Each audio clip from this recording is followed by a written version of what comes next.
Jamie Vardy ain't got nothing on me, man. I woke up like it with it like this. It's coiffed perfectly. I feel like I should either be going to like a My Chemical Romance concert with this hair, or I should be playing on a soccer pitch. Like No. You have a Green Day cover band. Oh yeah, a Green Day cover band. What do we call ourselves? Like Red Afternoon, the Green Day cover band. Red Afternoon, yes. Red yes. Afternoon. Orange Tuesday. No. Hey, what's one of their songs that talks about like a Tuesday?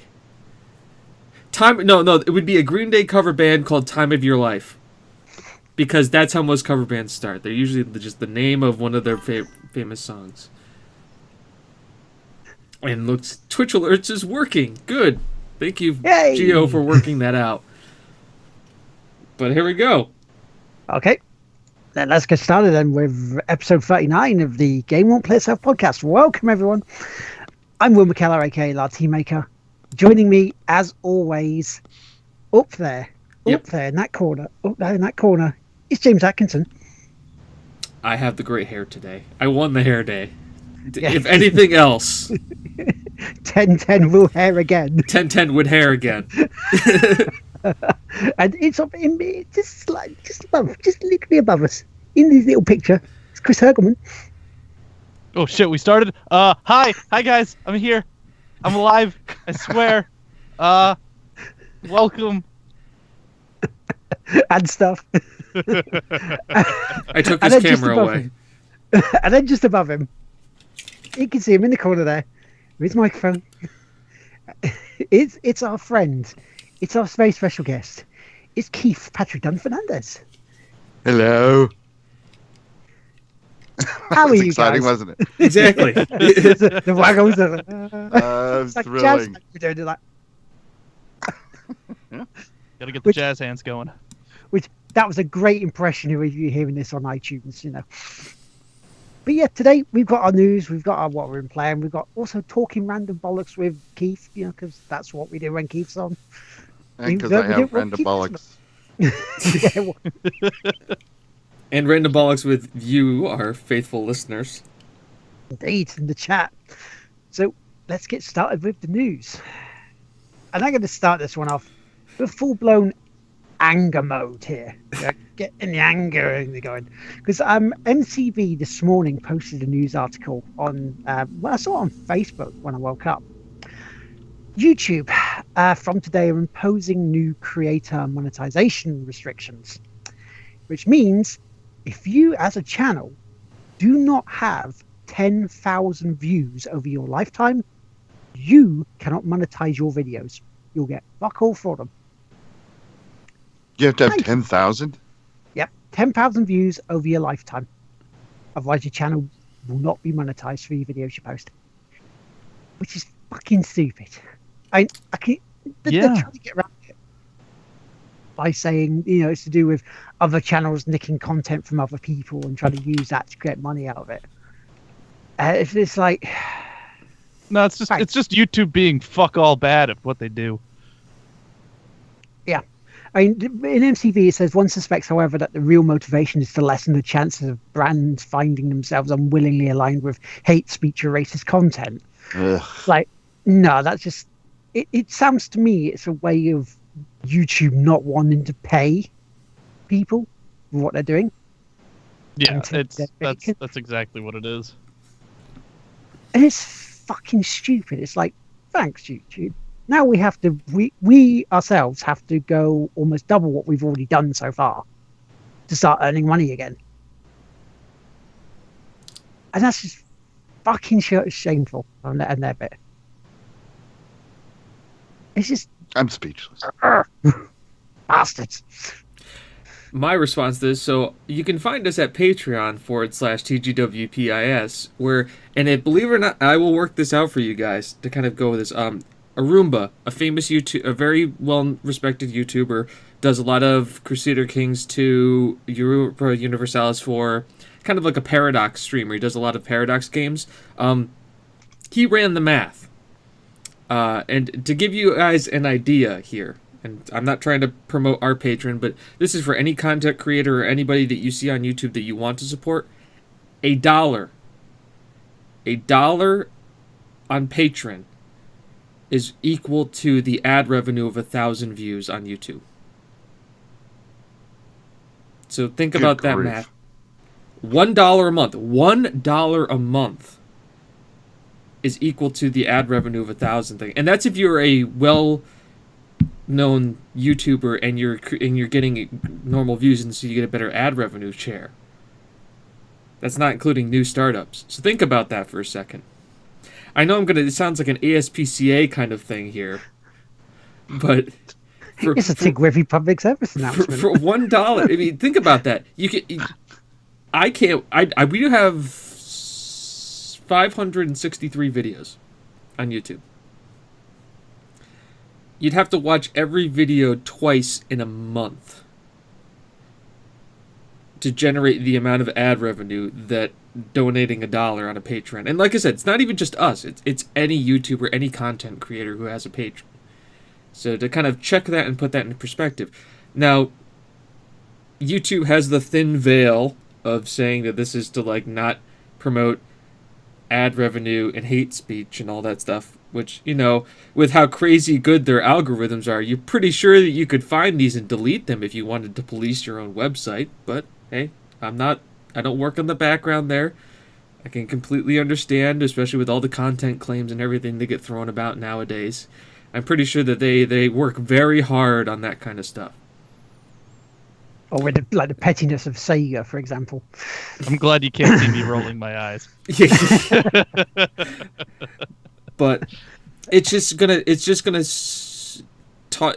move other people to other platforms, to the point where like now it's gonna become more of an on-demand kind of service where, like, you know, people like us, like people who are building channels, building brands, kind of doing this kind of thing, are going to have to find alternate forms away from YouTube. And that's the case, you know, YouTube is going to become, I mean, you're going to see that kind of thing happen. Now, they're a great platform. They have a lot of tools that help you do that, but like it seems like it's getting hard. It's one of those things like any industry now where it's getting harder to break into versus if you're already well established. Yeah, they're trying to move the goalposts for people that are trying to make a living and trying to have a career out of this sort of stuff, to try and bring people, you know, entertainment. And it's just compared to, let's say, all the big guns that are already there. It's kind of like they're the ones that maybe partnered with YouTube, and so they're going to get the preferential treatment. They're going to get this doesn't really affect you, we're still going to give you the money, we're still going to give you the better percentage, compared to all these new people trying to get on, because this is your space rather than everybody else wanting a piece. That's what it kind of feels like at the moment with it. Yeah. And it's getting to that, you know, it's things like that make you, it makes it harder for us to get bigger. It makes it harder for us to be noticed. It makes us, and it's frustrating, because we're trying to do this stuff. We're trying to put this bit on there to make something, and they're kind of like trying to tie our hands, going, "Oh, you can do it. That's fine, but you know, you're not going to make anything out of it. We're the ones who make it out of it before you will, a lot longer before you will." And that's just, that just fucked me off this morning when I saw that. It's literally filtering out like new content creators and basically telling them to fuck off. Yeah.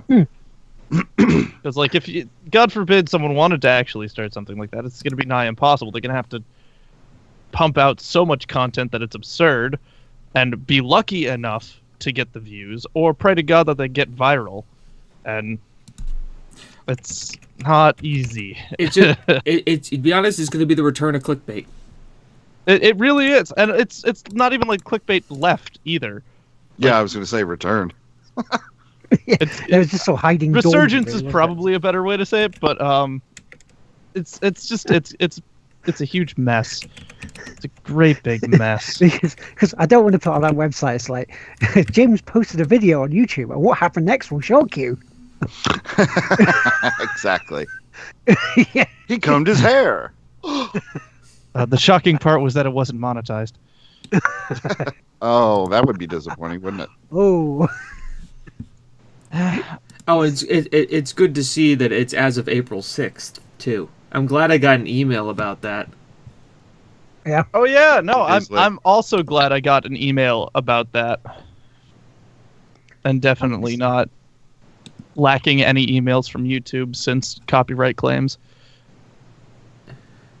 Because it says the change will not affect revenues earned on channels with less than the required views before today's change. So what we earned beforehand is fine.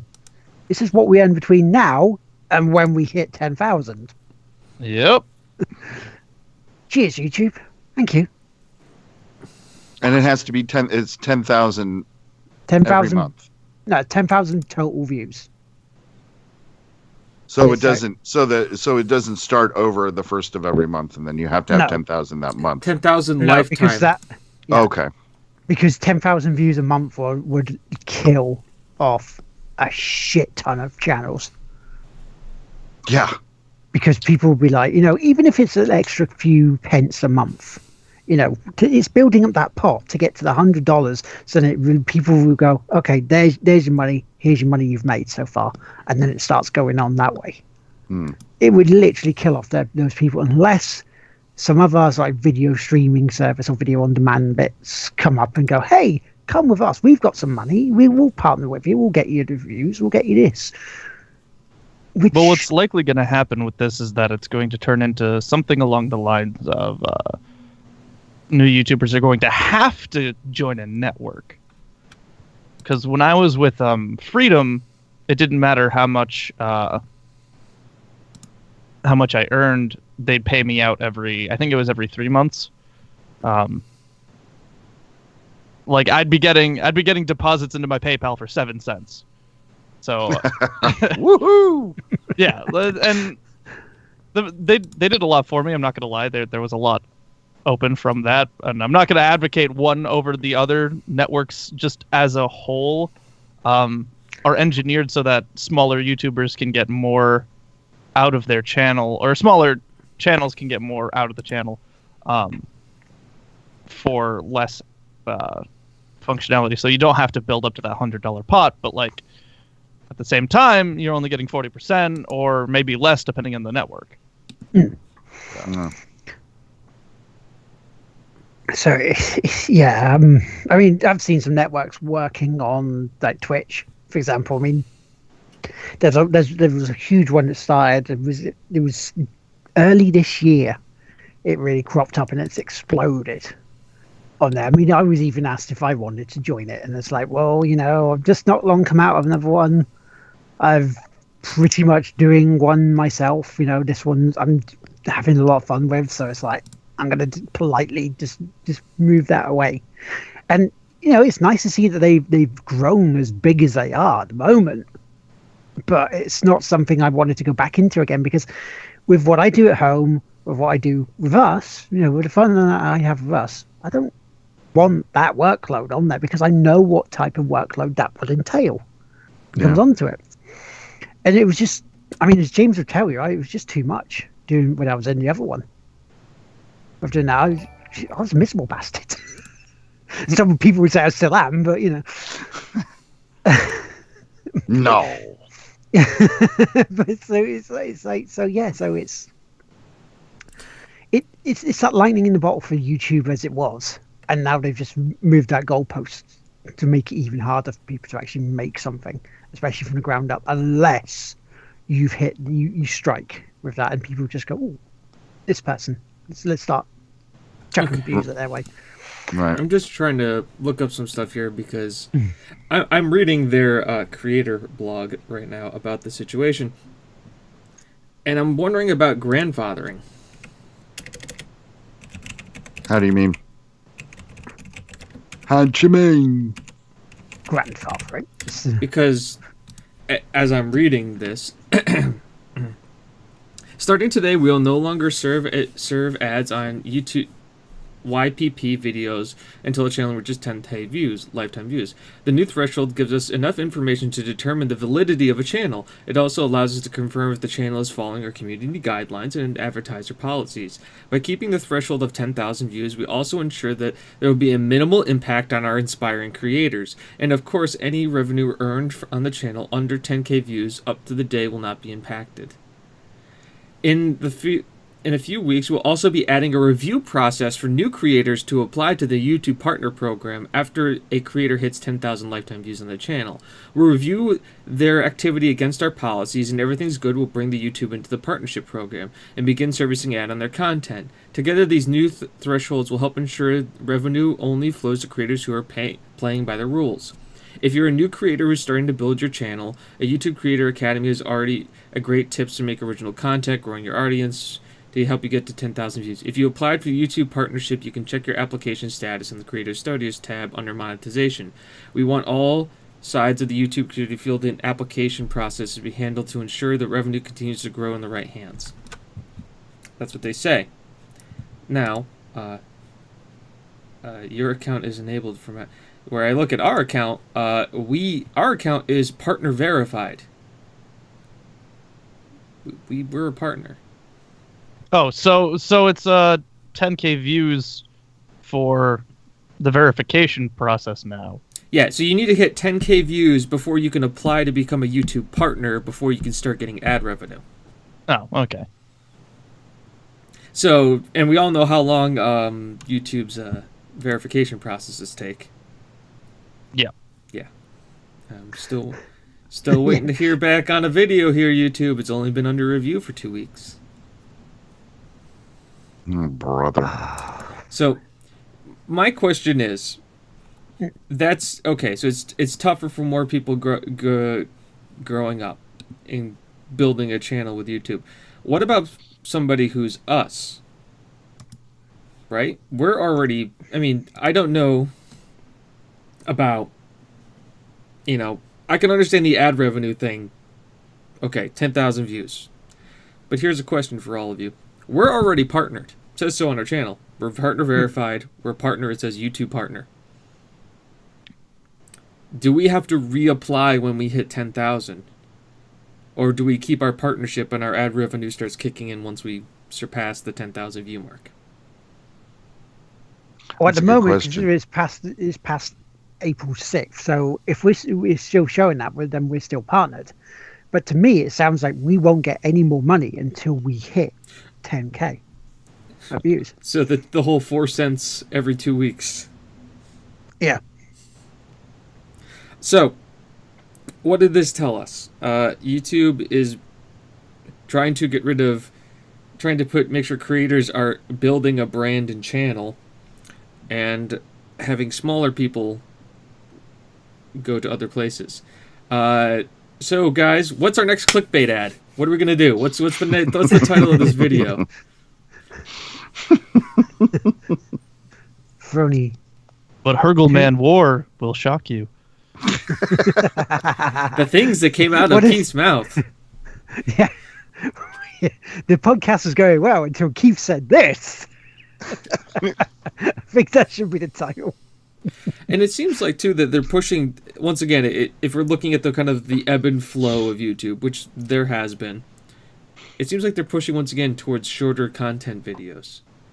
This if you're looking for people uploading a lot of videos very quickly to maximize their view count, so the people who do longer Let's Plays or that kind of thing seem to get hurt. Granted, the YouTube algorithm drastically shifted towards Let's Players in the past, so I don't know. But here's the thing, though. It's the podcast won't pay itself. Yes, yes. But here's the thing, though. It's like that. I know there are channels on YouTube that do live streams and live videos that are over that go over the hour, over 2 hours, in fact, and they get a couple of hundred views a time during the live stream, depending on the game. So I'm not 100% agreement on the whole. Well, if you keep your videos down to under 10 minutes, that you'll get a lot more views, because if someone wants to watch a video of yours, they'll watch it. Doesn't matter the length of time. If they're interested in that person, they're interested in that channel, they'll watch that video, especially if they're interested in the game they want to see. I mean, yeah, okay, 10 minutes, you might have enough time to actually go, well, I want this game. But if you're in the chat, you're already chatting to the person. So the time just slips away really quickly. And you can get real life feedback on what's going on in the game. Exactly. I have to check something. So I don't agree with that whole 10-minute thing. I don't agree with the short videos. It just seems like it's going to be all about the amount of upload versus the quality of the upload. Yeah, because people are just gonna get maybe cut their longer videos up into little small chunks to try and get more people to watch them, to try and get their views up. That's why I just started streaming directly to YouTube as opposed to doing my videos, because my videos were about 20 minutes long, and that was mostly because that's a fairly decent sit down and watch time frame. Yeah. Like, you can, on your lunch break, you can open that up and watch something and then go back to work without having to interrupt things. You don't have to, like, pray to God you remember where you started off and whatnot. It makes things a lot easier. Yeah, because you've also got that history bit when you watch history of the videos you have watched, but it can remember, especially on your PC account, it remembers where you left off, so it will just carry on where you stopped. Yeah. So I use that a lot when I was watching James play Horizon. So it helps in that way, and it adds another view. So this also can do brings up the thing of what's to stop the content creators having, let's say, their personal account, just watch it for 5 minutes, stop, go to another one, watch it for 5 minutes, stop, and just build up the 10k views that way. I don't think there's anything actually stopping that. I mean, it's a very cheap-ass way of doing it. Oh, it's a horrendously cheap way of doing it. It's the system, honestly, I don't think it's going to work. In the long run, I don't think it's going to work. In the short run, it may cut down a few things. It may just cause a lot more problems. I mean, they've been screwing up with the algorithms real hard lately. Like, people losing significant numbers, monetization being dropped from channels with zero method of appeals. There's just been problems left and right. It's at the moment it's just really really frustrating for everyone, and so the only thing I can say to YouTube is sort your shit out. Sort it out. It's Oh yeah, that'll work. Yeah, well, yeah. I'll just end it and say that YouTube is just welcome to channel 69 on your TV, YouTube. Because really, they're going to be starting to follow what you find on cable TV with ads and stuff. They're becoming more beholden to the companies who are paying to keep the server farms up, and they're making sure that the content creators play by those games. That's what just drive them away. I mean, why doesn't Google do something about this? I mean, they're the parent company now of YouTube. You mean Alphabet? Well, Alphabet's the parent company of Google. Yeah. Google's the parent company of that, so it's a grandparent. All these shell companies. And they're all owned by Putin. That would be a hilarious twist. Oh, look, you silly Americans. You think you can make money off of your YouTube? I crush your capitalism. I sprinkle a little bit of demonetization. Little, just enough for you to stay, but not enough for you to be happy. It is like in the Russian winter. You have half a bottle of vodka. It is enough to make you somewhat happy, but you know tomorrow it is going to be shit. Which leads me on to another shit news. Ooh. Persona 5. Yay! I hope people are enjoying that game, because if you want to stream it, you only get a choice. You get it blocked, or if you use a capture card, you're only allowed to stream up to July 7th on the game, because after that, they threaten you with an ID content claim or to suspend your channel. Why? Because they don't want spoilers. Now, they don't think people can use common sense and actually think, oh, I want to play this game, but I don't want to have it spoiled for me. I won't watch the channel that's fucking streaming it. Exactly. Is this like not In a nutshell. unprecedented? We've heard of embargoes before, but usually they're before the game comes out. Yeah, of course. I mean, that's natural. You see that all the time, but I mean, in Japan, they don't do streaming there. They block it for things like this. And it's a case of, there has been other games. I mean, it's not the first time the stuff has been blocked from being streamed. And, Mantis Racing, the game that's like the tabletop, that's sort of top-down view racing, that's been blocked from being streamed, because I couldn't stream it when I tried. You've got BioShock, the remastered collection. You can't stream that on console. Stream it on PC, you can use a capture card to do it. It's just, they just blocked it for some silly reason. Now, this is the PS4 version. If you stream it on the PS3 version on a capture card, fine, no problem. So what suddenly happened between PS4 and last gen that they've actually went, yeah, no, sorry, can't be asked. Just cannot be asked. You can't be asked doing it. We're not allowing you to stream it at all. We're blocking it. It's just fucking stupid. ugh. Yeah, so I have the Atlas blog post pulled up here. Since I'm having so much fun reading these content creator blog posts. Is it tea time already, Will? It is here. It is tea. Okay. So, let's read this. Let's enjoy this. And I'm not going to paraphrase. I'm going to read verbatim here. Oh boy, it's a big day for Atlas today. It took us a while, pause for a winter 2014 joke, but Persona 5 is finally out in the West. Seriously, we poured our countless hours into making the game as perfect as it can be, and words cannot explain how excited we are after you've all finally playing it. Some of you might be saying, hey, it's totally just a PR speak, but I'm telling you that's not it. All of us at Atlas Japan and America worked our freaking butts off to make Persona 5 as worthy of having a Persona name. Now, this game means a lot to our fans, and we are literally so happy. It's not how you use literally, by the way. That you I mean, it's still... Well, continue the sentence. We'll see if it works. We are literally so happy that you can now suit up with the Phantom Thieves and cause some havoc in Tokyo. Word of advice to newcomers: the game. Breathe deep. Make sure you check your calendar and not wait until the very last day to seal someone's treasure. Remember to send out a calling card beforehand, or else only profound sadness awaits. Oh, and save often.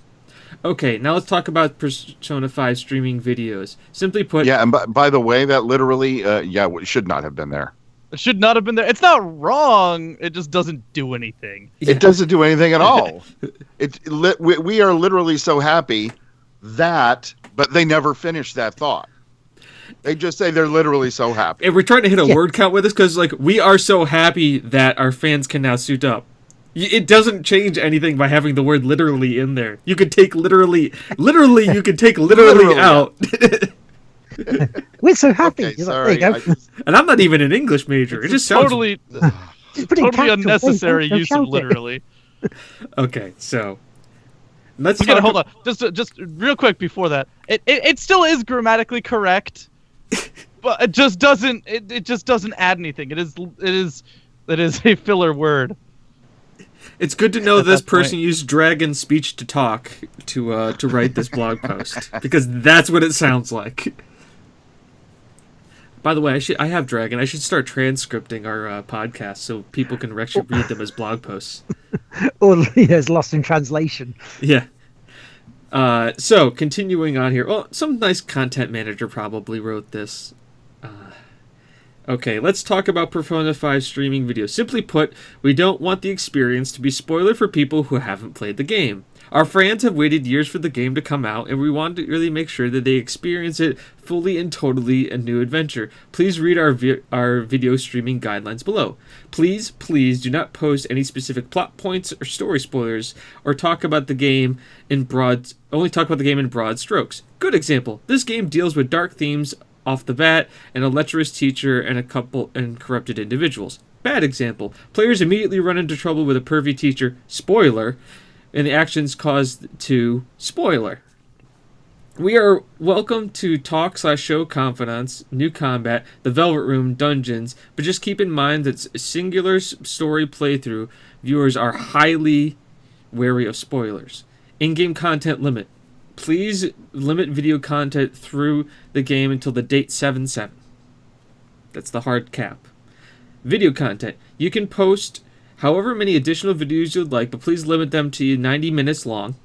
No major spoilers. I'll leave it up to your good judgment, but some guidelines for avoid spoiling ending segments of the 3 palaces, while you can show initial interactions with Yusuke, avoid his awakening scene, and that whole deal about the painting. Just don't post anything about certain student investigators. I like that it's almost spoilery. Like, yeah. Watch out for this shit. No, you don't want anyone knowing about it.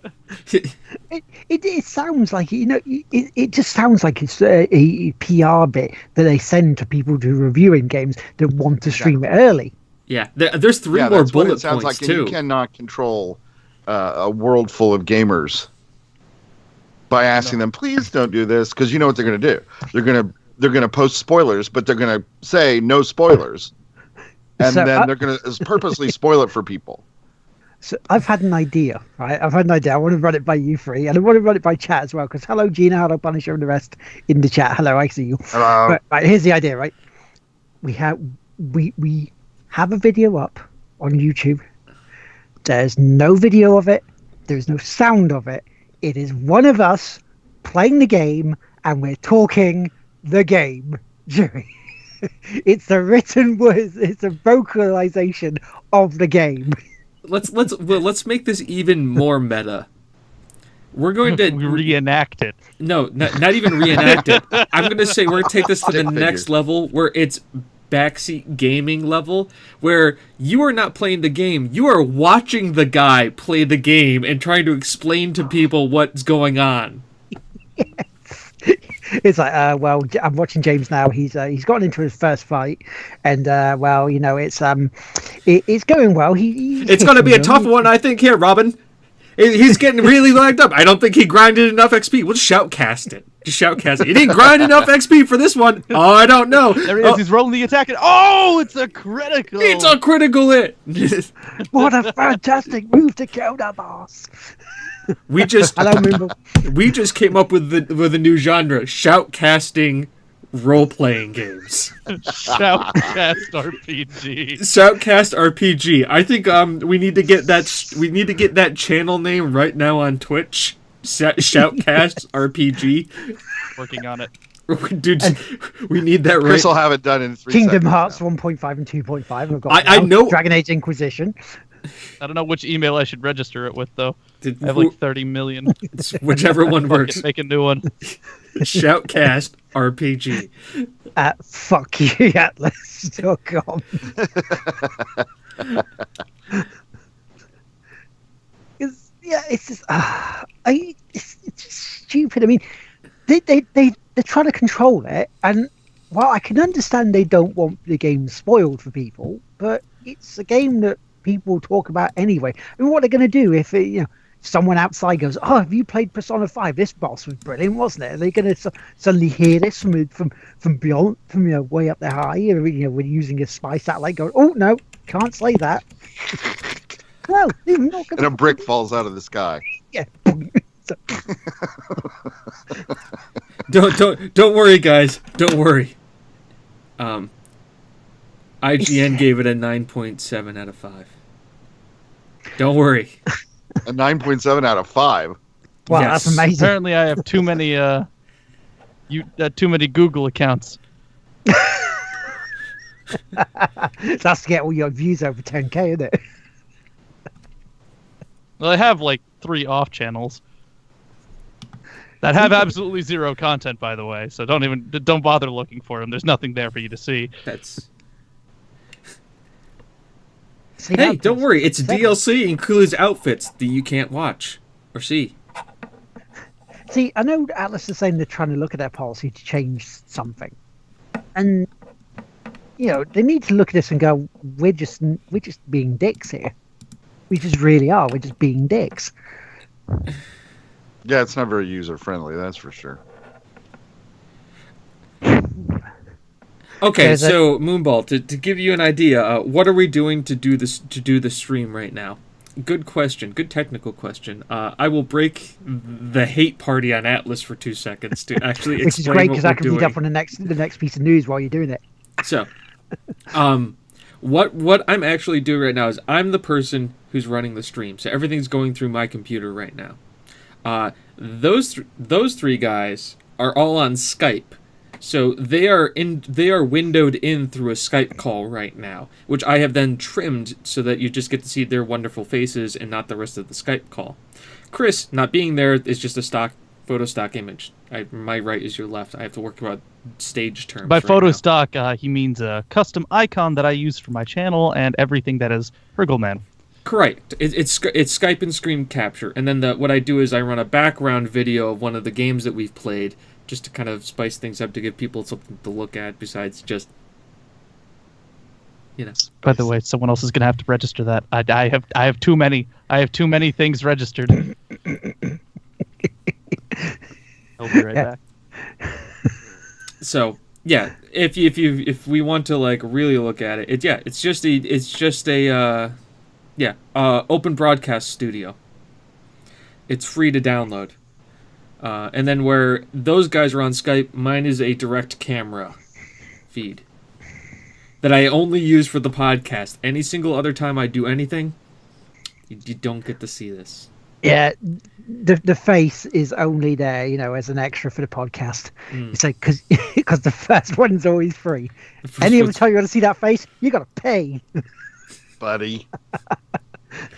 Hey, well, let's put it this way. I like to be comfortable when I'm gaming, and I had to put pants on for the show.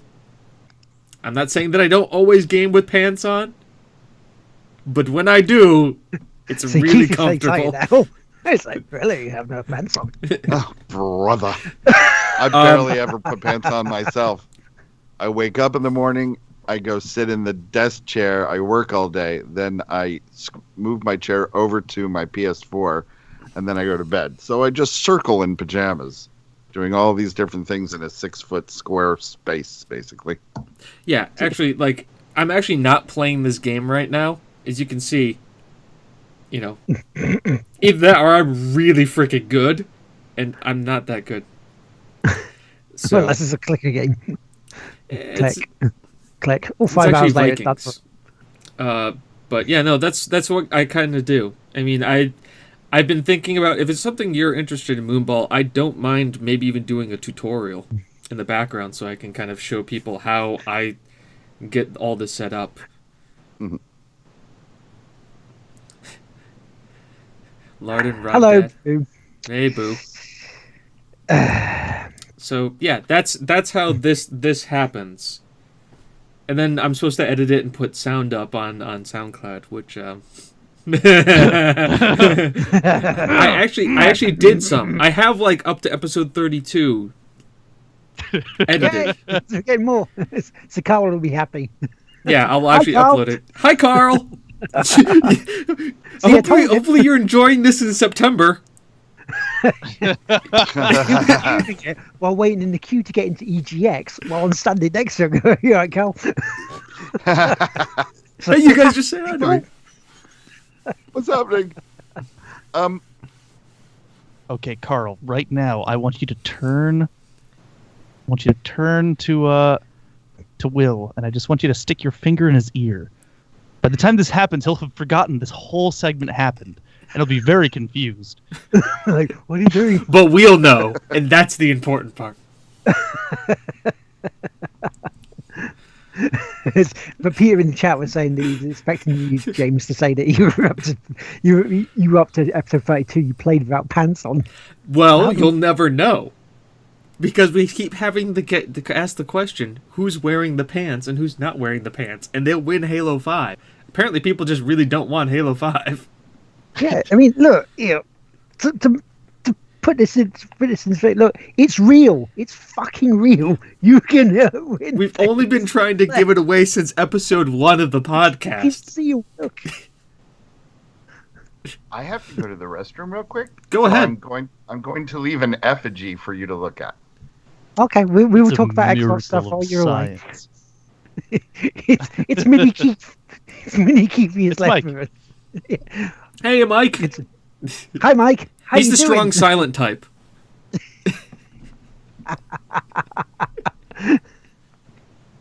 Yes, he's very I- opinionated as well. I almost want his husband to come and sit down and start talking now too. That would be hilarious. I really want this. I would really want that right now.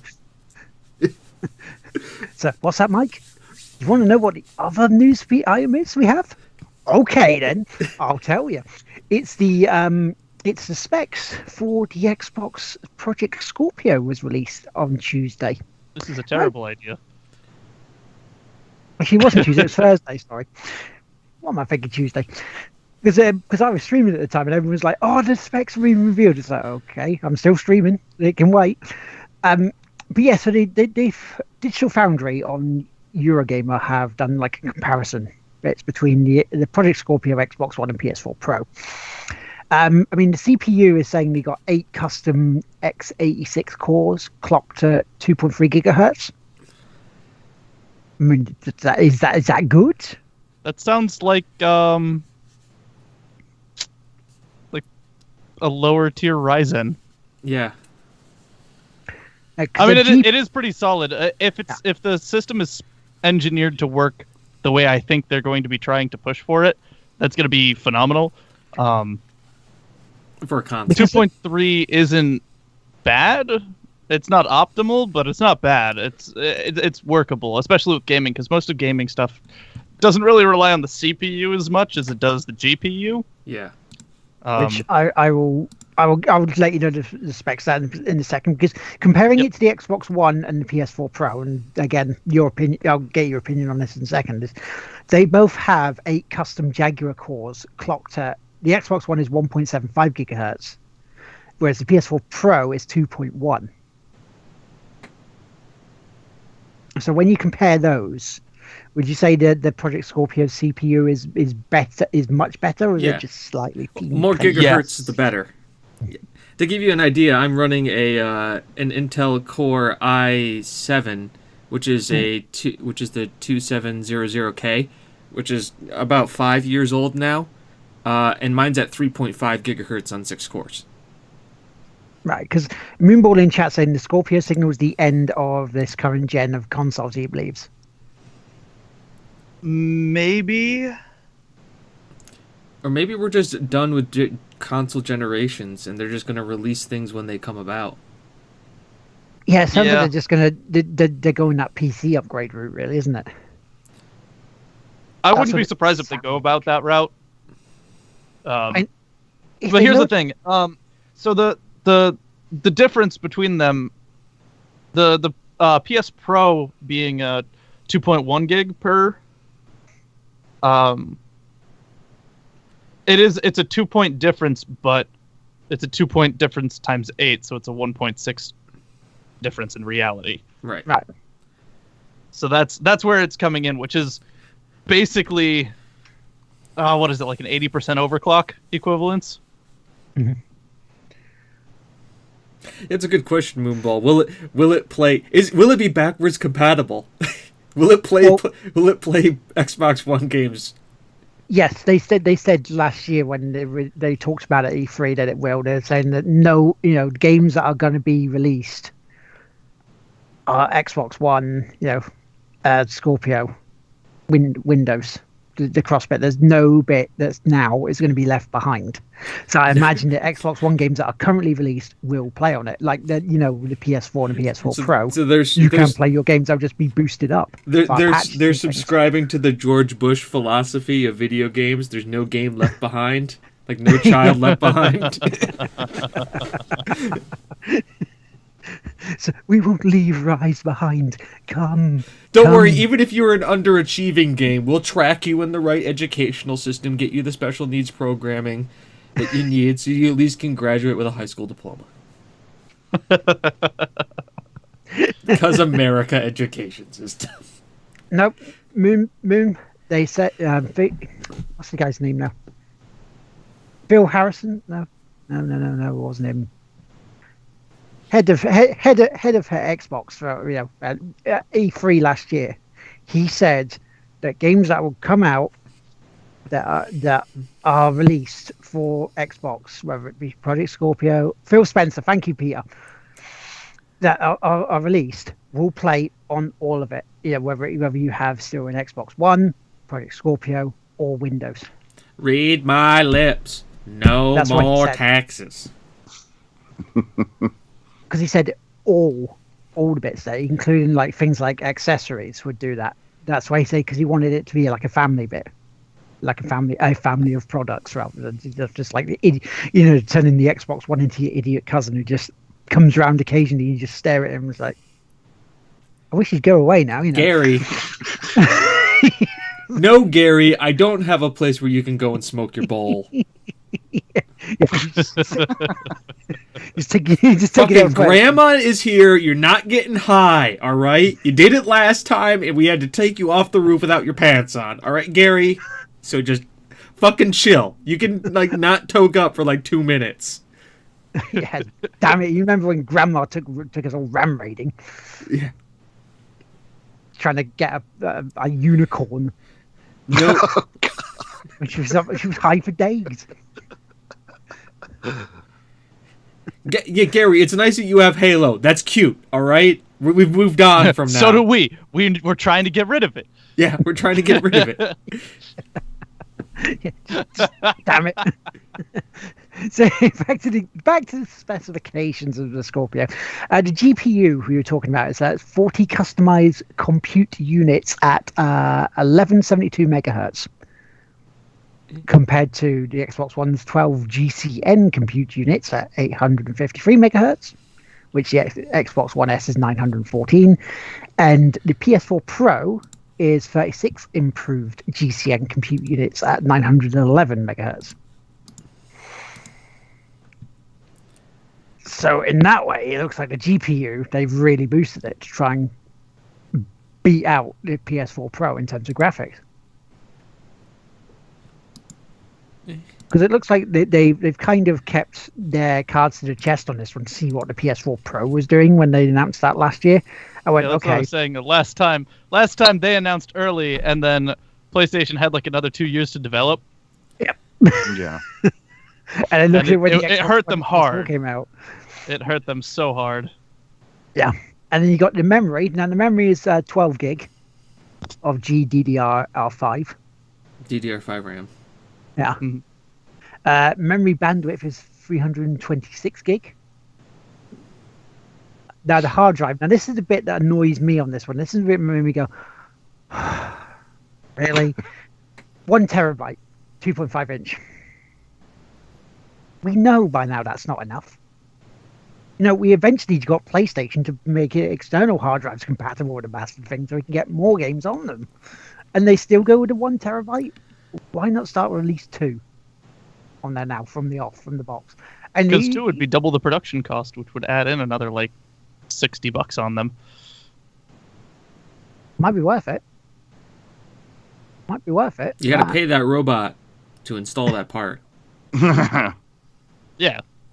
Well, yeah, it loves its WD-40. That's what I was thinking. And duct tape. And if those fail, nails. It needs its creature comforts. So, but the drive. Now the drive is I actually quite thinking is quite cool because it's a 4K ultra high definition Blu-ray drive, which is something the PS4 Pro didn't do.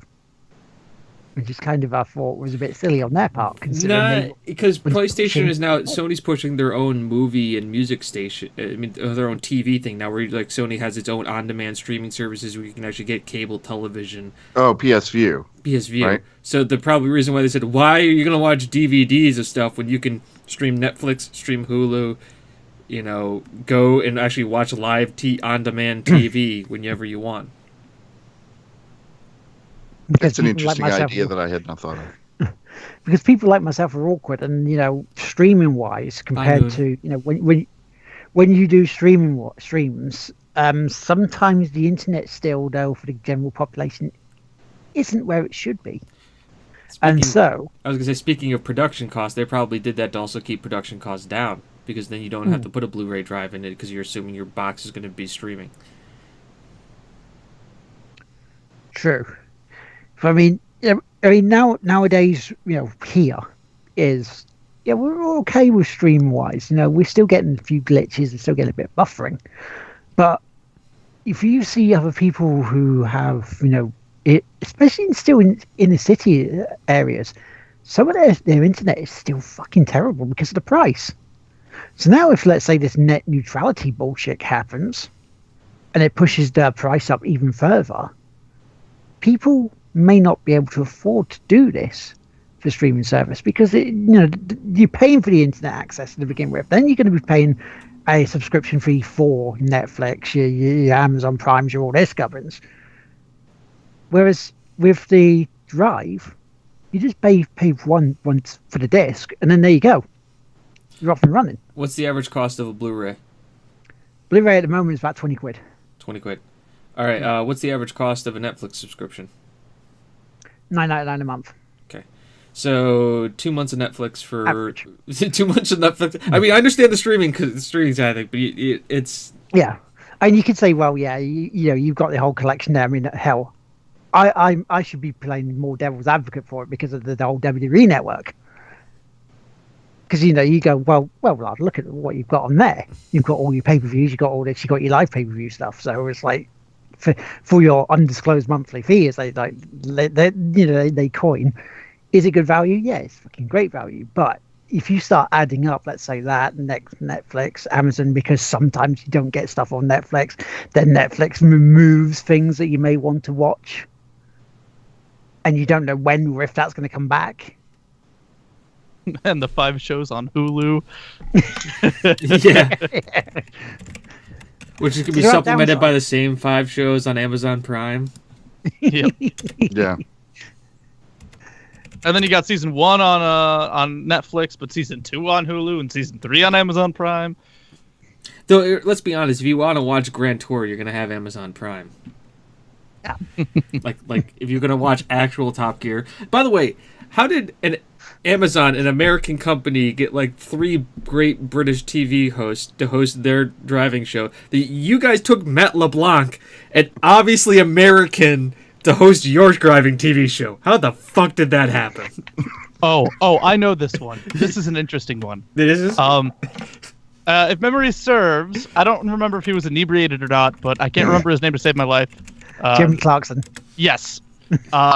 Assaulted one of the producers, Oh, or I know that. I Yeah. understand Oh, that yeah. background thing. I'm just wondering, like, why is an That's American how. That's all. American host hosting a British car TV show, and we have British hosts hosting an American one? We know Matt LeBlanc is a big petrol head, and he used to be on there as the the celebrity in the reasonably priced car segments. Yep.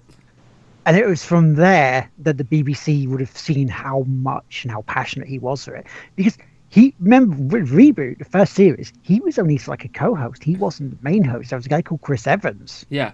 who was on it. And, he's really big with his cars as well. He just was obnoxious and loud and did his old, like, DJ stick on there. And people just hated it. When you're trying so hard to be like Clarkson, Hammond, and May, you just can't. And it sucks.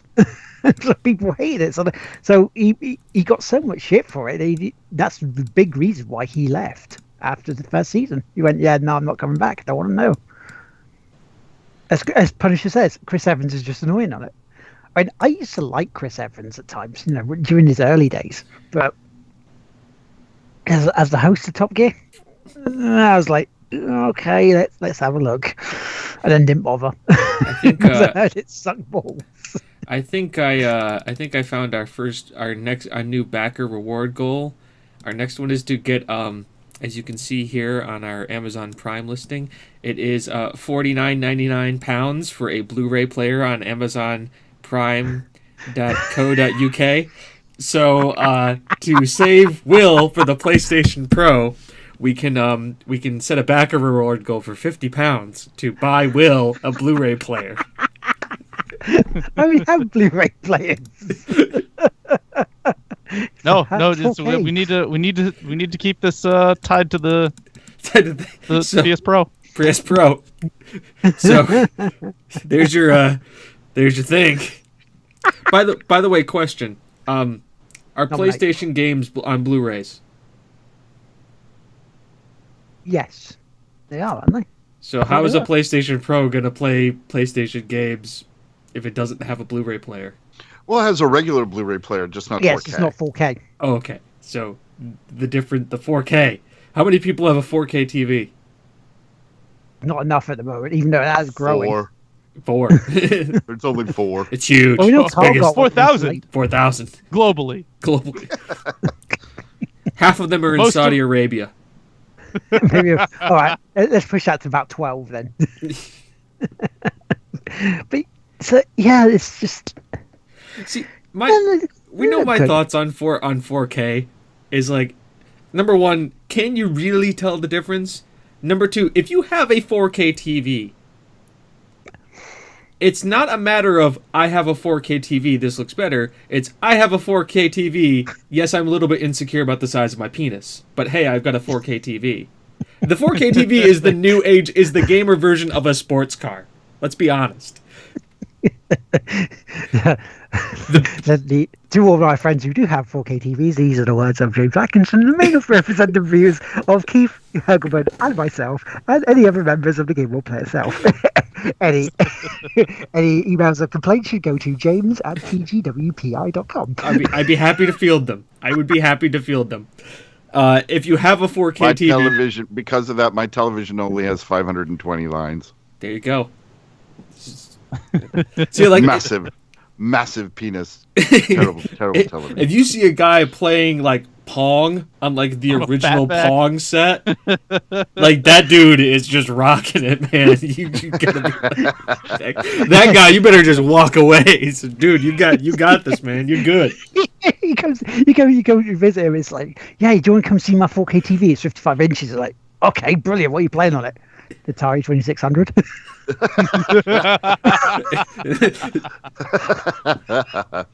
That's a miracle.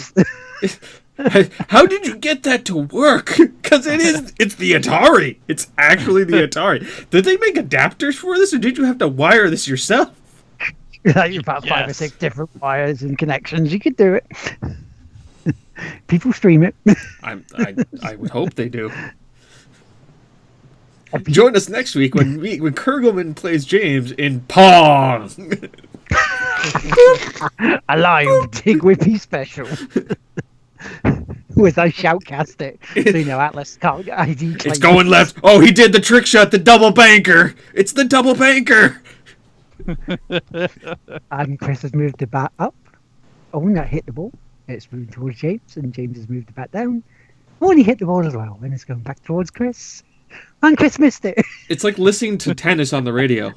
Yeah. And he hit the ball, and service back, and then service back, and service. Oh, he missed it. One love. And now he's bouncing his balls on the court. And he's being taken away for Now, indecency. the question is, do we like if we're playing it? Do we have to make the grunt noises like in tennis? Like when I go, boop,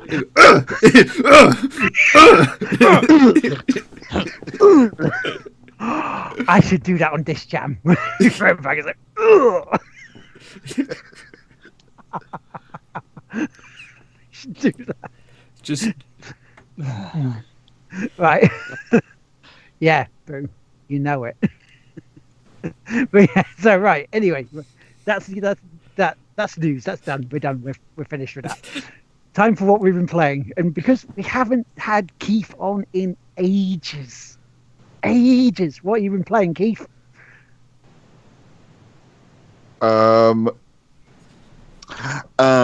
Actually, last time I was on, I was talking about Neverwinter because I'd played a bunch of Neverwinter.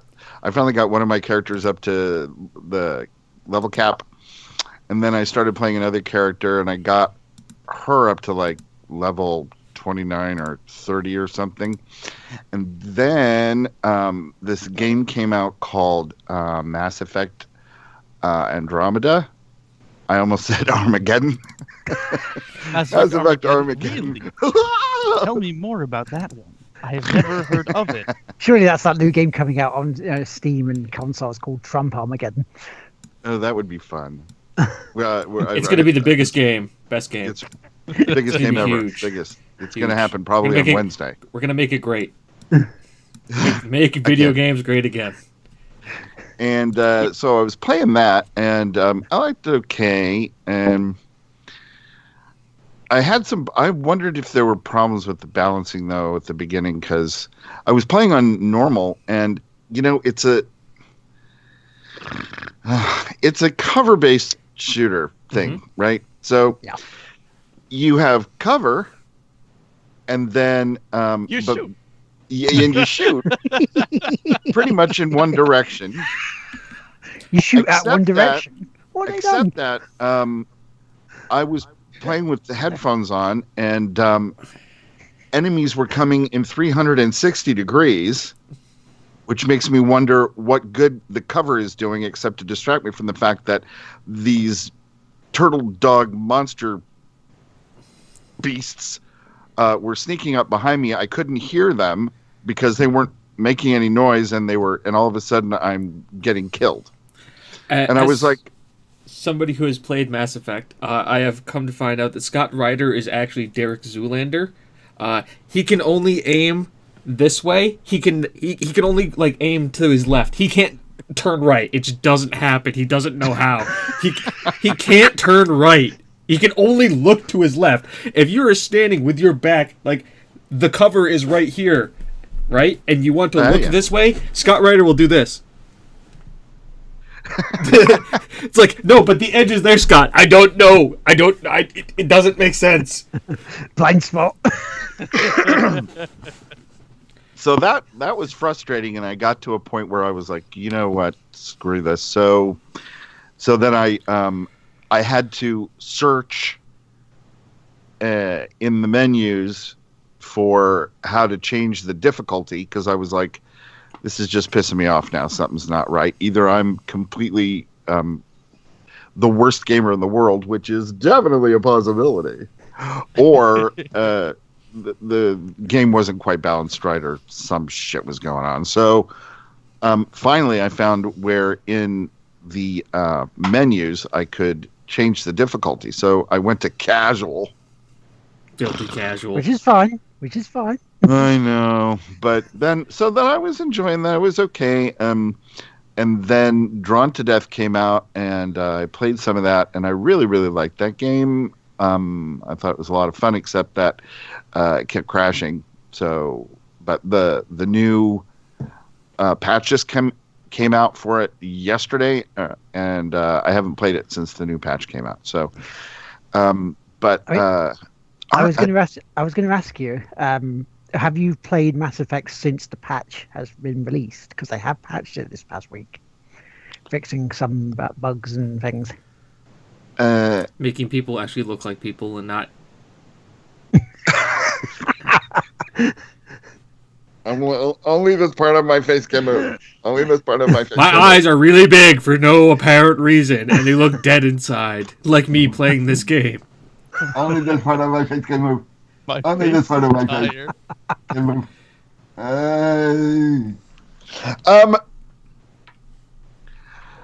No. That's the answer to your question. Okay, then I'll let you continue. I don't think I have played it since they patched it again. I mean, I know there was the first day patch or whatever, but I haven't. I don't think I've played it this last week. If I have it, it wasn't for very long. I've also sort of been in a Bones binge watching sort of frenzy because I never watched the show, and then I realized it was on Netflix. And usually during the day, because I work from home, I have the television on with something on in the background to keep me from losing my mind. So I've been having Bones on all day. It sounds so dirty. Yeah. God, I haven't Bones on all day. It's like, what? I've been binging Bones. And sometimes when I finish work and Bones is on, I want to watch until the end of the episode, and then I'm like, ooh, what's this next episode? Because I'm addicted to it. So I've been I'll watch another episode of Bones, and then I'll play video games for another hour, and then it's time to eat. And so I haven't gotten that much gaming in, so that's probably why I've not played Andromeda so much last week. But the other thing is that, I mean, I really love Mass Effect games and stuff, and I like this game fine. It's just for some weird reason I feel like it's not going to hold my attention all the way through. How far are you in it? I'm not all that far. Okay. How far am I? Where am I? Where am I? Trying to remember. I'm going around the different planets. Oh, this is something that kind of annoyed me. Let me cough. I was on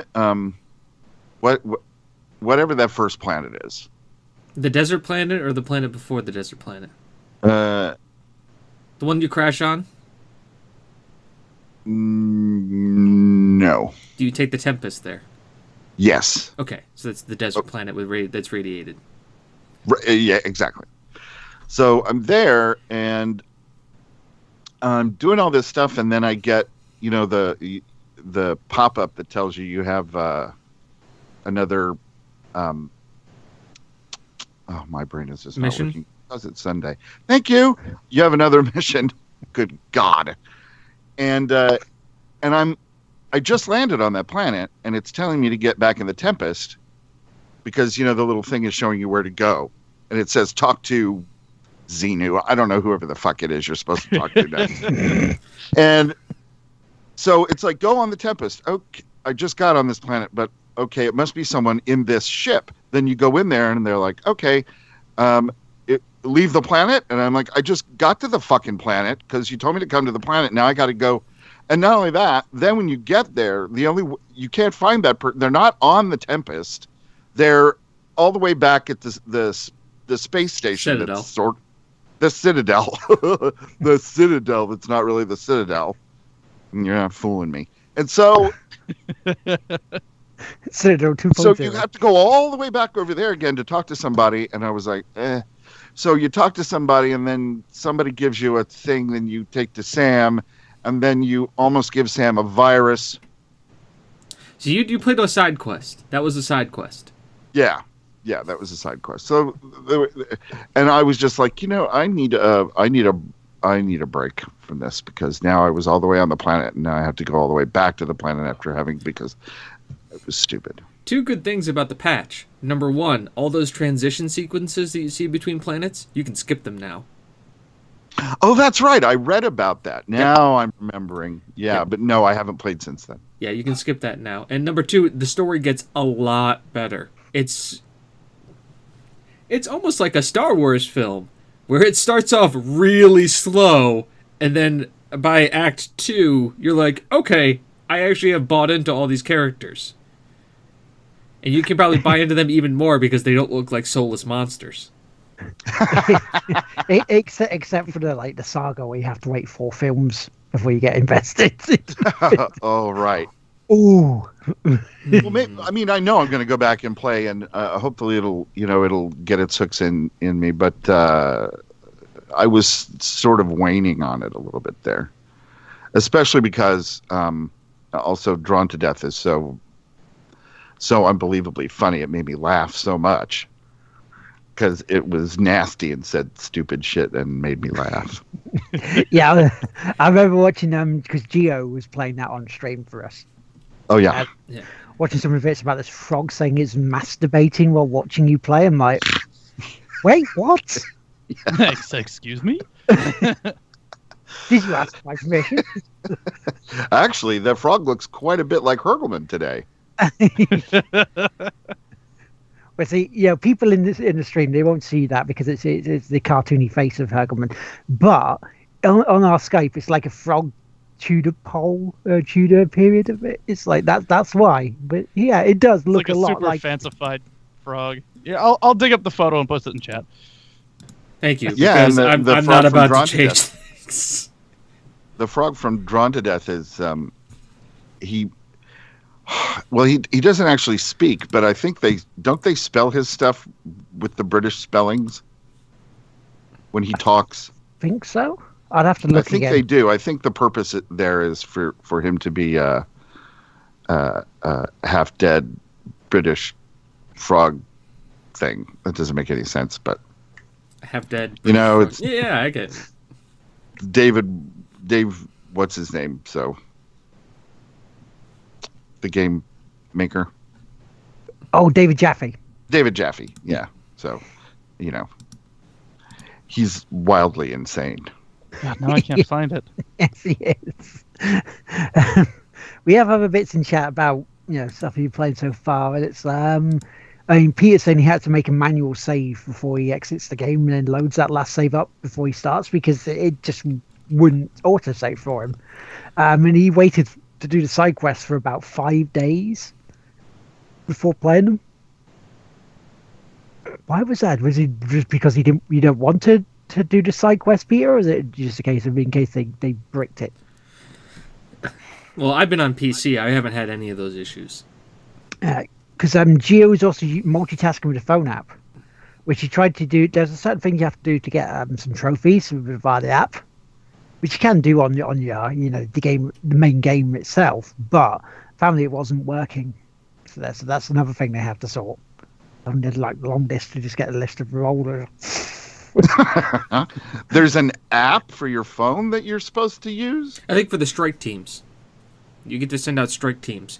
Oh, I did do that in game, but I didn't know that there was an app you could have on your phone as well. Probably like they actually. I like how they actually fit the multiplayer into this game, where they didn't shoehorn it in like the first two Mass Effects, where it's like, hey, by the way, you're doing this stuff. You can send out these super elite squads to go do tertiary missions to bring you back shit, and that's the multiplayer. Yeah. So it's like, so Peter's response was, no, I get to each planet to 100% viability before he moves on. Yeah. And do all the quests until no more pop up, which, that's a typical sort of gamer thing for what we do. That makes sense. That's what you do in Mass Effect. Okay, you've jumped into this. Now let's go to the next planet. No, I still haven't gotten Betty the teddy bear yet. By God, I need to go out into the wilderness and find that teddy bear. But we need to save the universe. We're running out of resources on a planet. I said, hold your shit. I'm the Pathfinder here. I'm finding the goddamn teddy bear. You can go sit on the ship and wait for me. Guess what? Shit's coded to my DNA, so I'm getting teddy bear. I'm 90% sure people watching are English, so that meant nothing to them.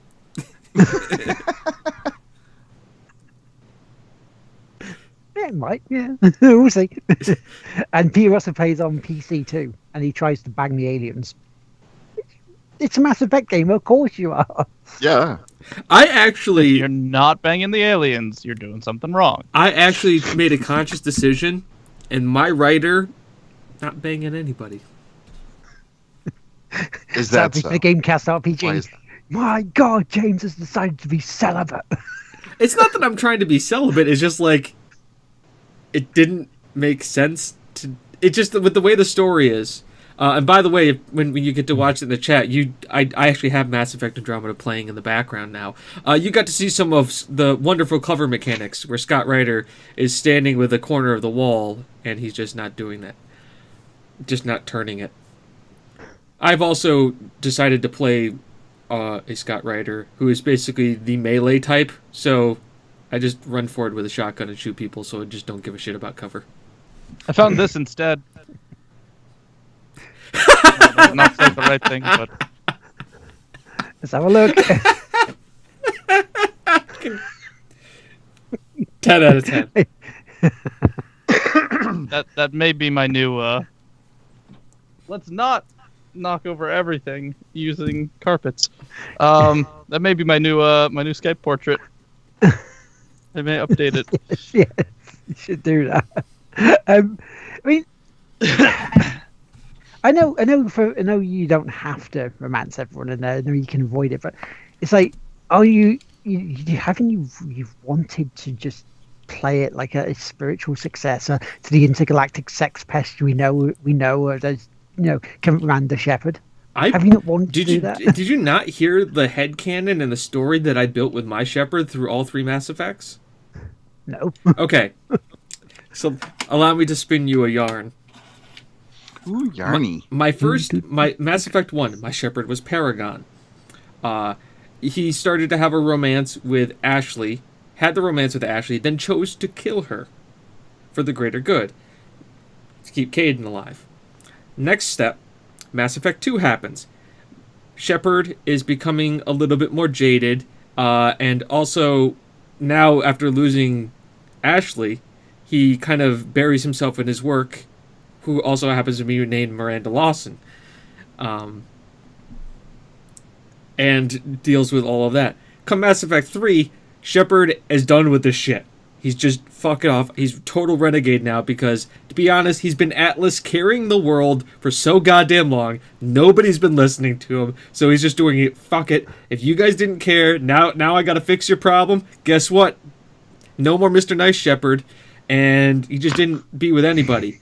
Like, Miranda showed up, was like, hey, and he's just like, yeah, fuck it, bitch. I'm here. I gotta go save a universe. I ain't got time for this shit anymore. And it was just like this slow degrading of my Shepard's mental state as like more like he tried to do the right thing and the right thing never got him anywhere. So he just was turned into a dick and just saved the universe, and just at the end it was just like just flying away in his spaceship, just like ah. Like, so fuck you, Reapers. It really was just like renegade, renegade, renegade, renegade. And I just ran around with, like, they had other characters, but I'm like, I'm really just playing with Garrus, because why would you not play with Garrus the entire time? He is the best character. Yeah, I liked him. He was fun, but I liked Rex too. Well, yeah, Garrus and Rex were like the best party.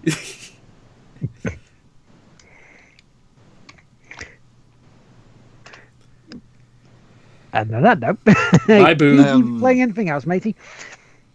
Nope.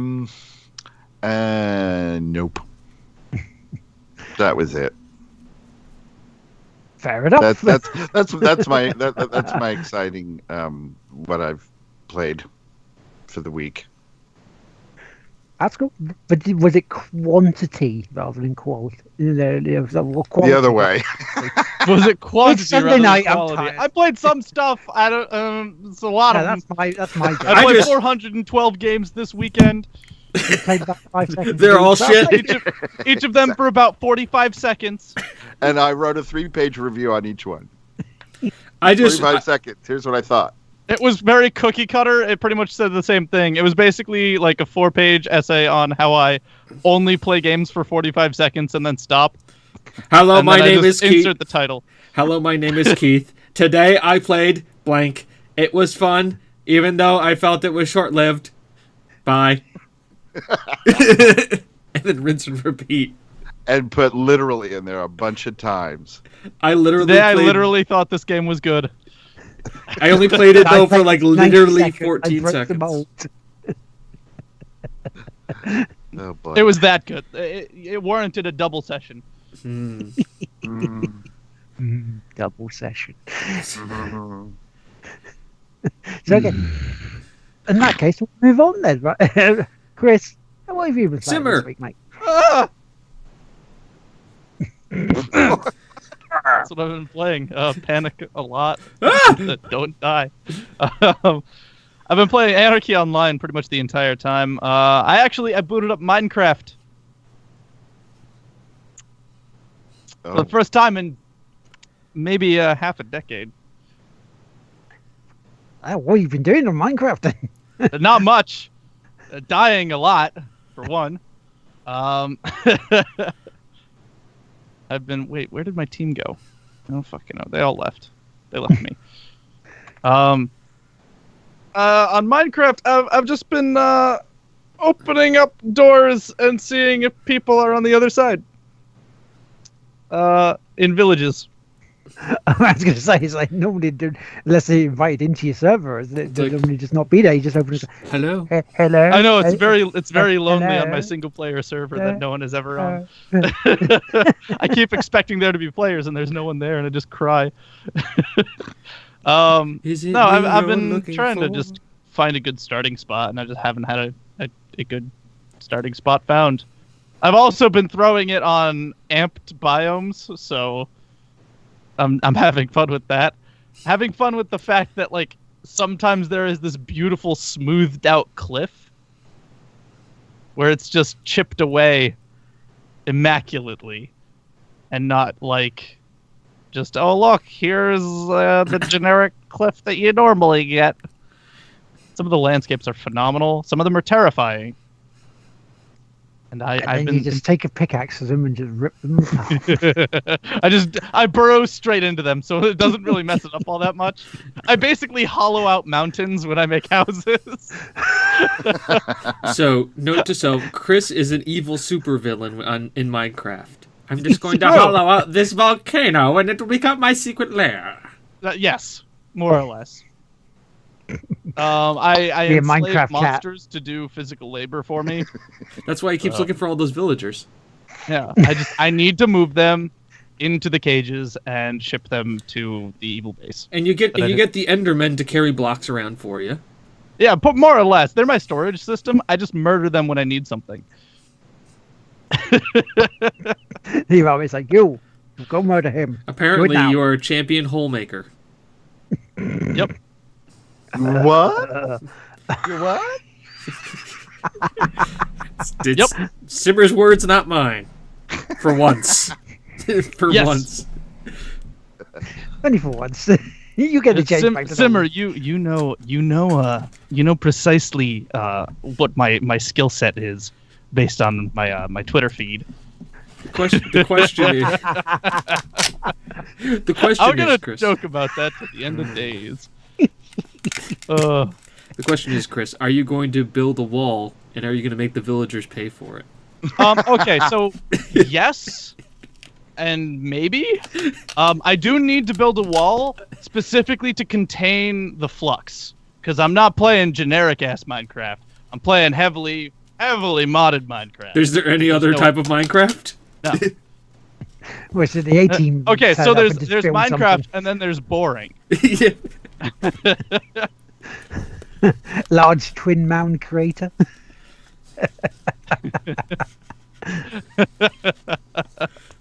I have paired hills, lovely paired hills in my Minecraft. You get this isn't conveying the same way because you're not seeing my hand motions. Just imagine. You call it the Valley of the Double D's.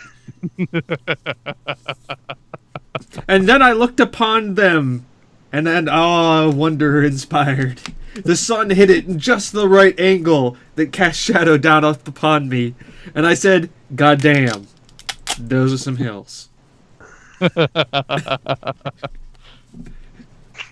So how is They should have sent a poet.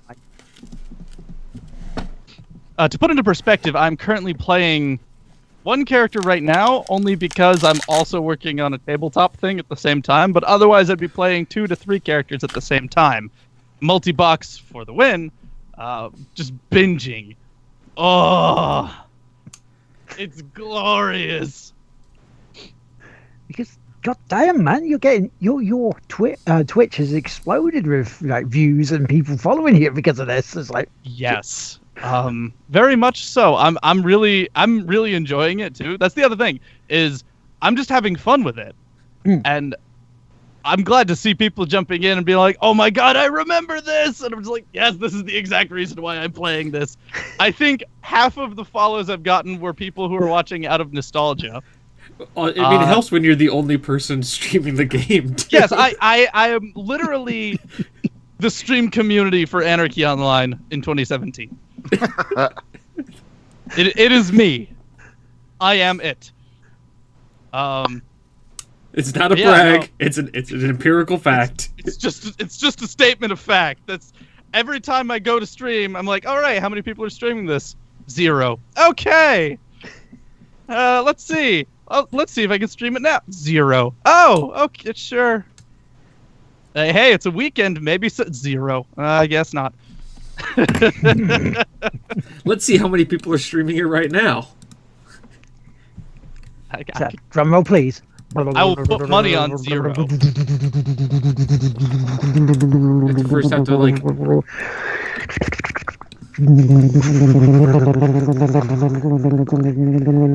Is it a washing machine? Is that what that is?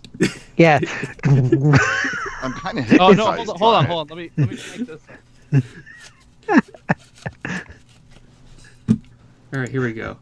You guys may be able to hear the washing machine now. Anarchy Online. Games. No, we can't. Anarchy Online. No one. Hey, see, I would have earned money on that. I would have won a bet. I wouldn't have bet it. And then YouTube went, hang on, you don't earn enough. You don't have enough views. You don't have that money. I'm sorry, YouTube. Do you want people to enjoy this? Ever? No, there are other streamers. They're just There are other streamers, but anytime I stream, I am literally the only person. I've met them in the game, actually. I've met other streamers in game. And he went, are you streaming this? No. Do you want to? The other night, actually, there was a server blackout, and so when everyone got back on, there was like 14 people who were just like, "Yeah, no, I was in the middle of streaming this and it's gone." And it's like, "Oh, okay." Well, it's nice though because like there are so few people streaming it that like you guys don't cross pollinate in a sense, or like if you're streaming it, then somebody else will stream it, and you're not streaming it. Yeah, we're not fighting for an audience. That's the thing. Well, when you are the audience. But that's cool because that means then, you know, you're that one person. If someone goes, Anarchy Online, I remember that. Is anybody? Oh, yes, they are. Let's go have a look. So, you know, you're providing a service, a very valuable service. A nostalgia service. Yeah. How the hell do I get this weapon equipped? Right? That was my problem with That's what Anarchy she Online said. when I started it. It was pretty much how the fuck do I do anything? That's the thing. It's not an easy game. It is not an easy game to say the least. If anyone decides to go take a swing by my channel, plurals, then take a look at the most recent videos and you'll take a look at. I pretty much always have the skill screen open. My HUD is super cluttered because I just have everything open all the time. It's one of those old school MMOs. Well, here's the thing. I don't have to have all of that open necessarily. I mean, I break my chat up into 3. I have my global chat, my combat chat, and my team chat. So then that's all kind of all together without having to be all over the place. But there's a lot of things I don't need to keep open when I'm playing that I do keep open when I'm playing. Because you're bloody minded and you want them open, just in case. Because if you close them, you want to have them look at them. You can't because it's fucking closed. You So want me can- on that HUD. You need me on that HUD. It's not like it's hard God. to open them either. It's not like it's a very difficult thing to get opened up. Oh shit, I gotta fucking get my EXP suit. But like it's just so funny, like having everything all over the place. The game itself is really interesting though. It's I have never come across another game that has a similar system to it, where equipment is, on a general basis, not level bound. It is only as limited as your capability of getting your stats bumped up.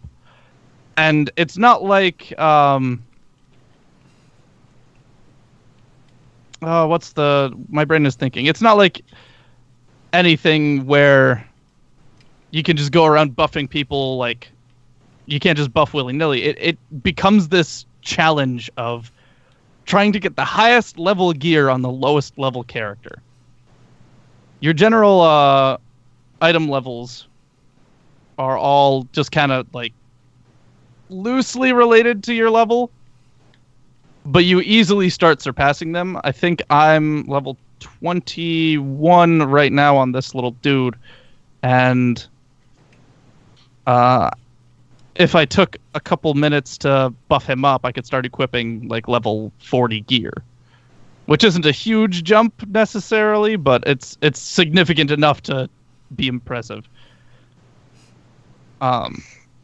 Doesn't make a difference from actually just skinning someone with a laser compared to completely obliterating them.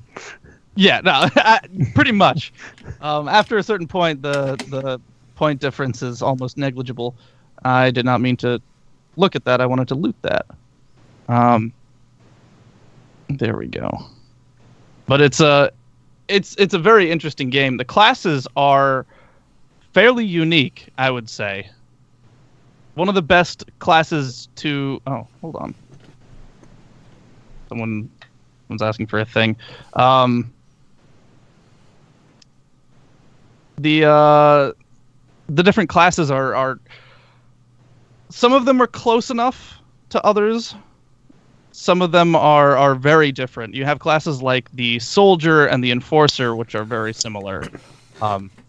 The big difference between them is that Enforcer is melee, Soldier is ranged. Then you have things like the Bureaucrat and the Metaphysicist, where the Bureaucrat and Metaphysicist both have pets, but the Metaphysicist gets 3 different types of pets. The Bureaucrat gets their own set of stuff. The Metaphysicist basically buffs everyone's casting and whatnot.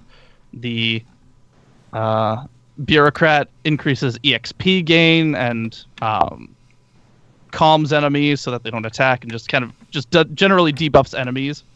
So it's very, very interesting. And my favorite appeal is, of course, getting the equipment onto things. Being able to sit down with your level 10 and equip armor and gear for a level 90 or higher. I think the highest I've seen was a 25 wielding equipment or level 100. Yeah, because then you're almost like a walking tank, really, aren't you? It's like Or a walking god. Not just a tank, a god. Bring your weapons to me, mortals. And you just stand there, like, what? Kind of like the armor I got recently for a game that I'll be talking about in a bit. Is that what you've been playing? Because I know you had a... are you allowed to talk about Tech Wars Online? Yes. Yeah. We did play that. It was interesting. I don't know, James, did you play a whole lot this week? Do you want to save that one for your segment, or do you want me to go You on can you can talk about it. You can segue in to James's from that if you want. Sure. Segue. So, well, before I do that, I started working. I think I mentioned this last week, but I started working on a project for a survival game that utilizes magic based off of some of the Minecraft mods that I played. I may have mentioned that on my stream. I don't know if it was on this stream, but I've been chipping away very slowly at it. And I'm debating on if I want to continue with that, or if I want to start building an RPG that's similar to Anarchy's systems. And start doing that, tackling that type of project. As long as we can shoutcast it. So that we can shoutcast it on Shoutcast RPG. But it'd be interesting to see, because I know a lot of people in the Anarchy community want Funcom to make a sequel, or at the very least heavily update the game, because the graphics incredibly dated. Even the new engine, the engine just adds lighting and that's it. But the game itself, I don't feel aged poorly. For a 16-year-old game, I don't think it aged very poorly at all. It's still playable. It's still runnable. I mean, it's a little difficult to look at sometimes because they go very, very heavy on particle effects as you level up, even to low mid-tier. You get blinded by little bits of light. But it's something that I think a spiritual successor or a direct successor would be very, very good for. Or maybe like an update like they've done with RuneScape. Yeah. Well, I know they're not going to be going back to it because everything that they're doing with Conan. Right. Because the publishers are the same guys who did not only Conan Unchained, but Conan Exiles and The Secret World. So this is kind of their back end thing at this point. It's just the back burner. It's simmering as it is. Little shout out there.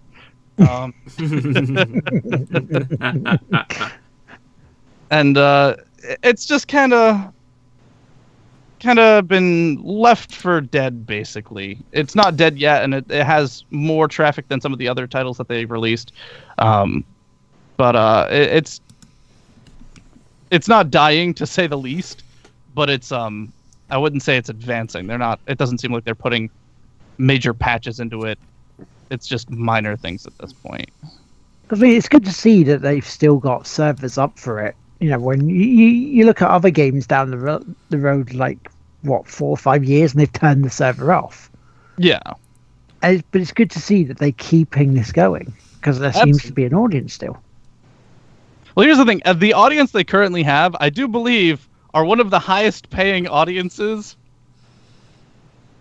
To put into perspective, it's about $100 to just auto have a level 220 character.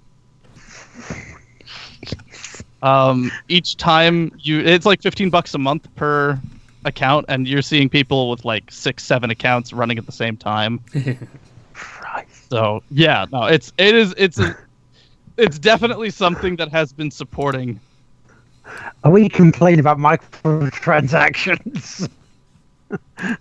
Microtransactions aren't terribly bad in this. I sank in a little bit just to see what's what, just to play around with. But like the microtransactions are basically just quality of life and fashion. Some of them do give actual like statistical benefits. For example, where are they? I'm looking at a thing that you guys can't see. There's items that we'll try. Hang on. There's items that no, I can't see it. Can you guys? No, I can't see it. I know it's hard to see in the reflection on my glasses.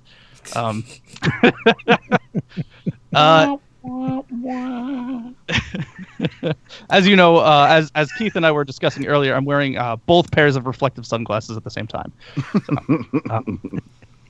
So, the items give minor benefits to it. There's for example, one stat bumps all of your 6 core stats by 12, and there's an item that you can buy for like, it's like half a dollar, 50 cents to $1. I didn't translate over the exact numbers just yet, but it's basically gives you another 8 to that. So while that doesn't seem like a whole lot, when you're about 8 low on something you really need to finish this kit, oh, that's a big jump. But for the most part, there's no need for it.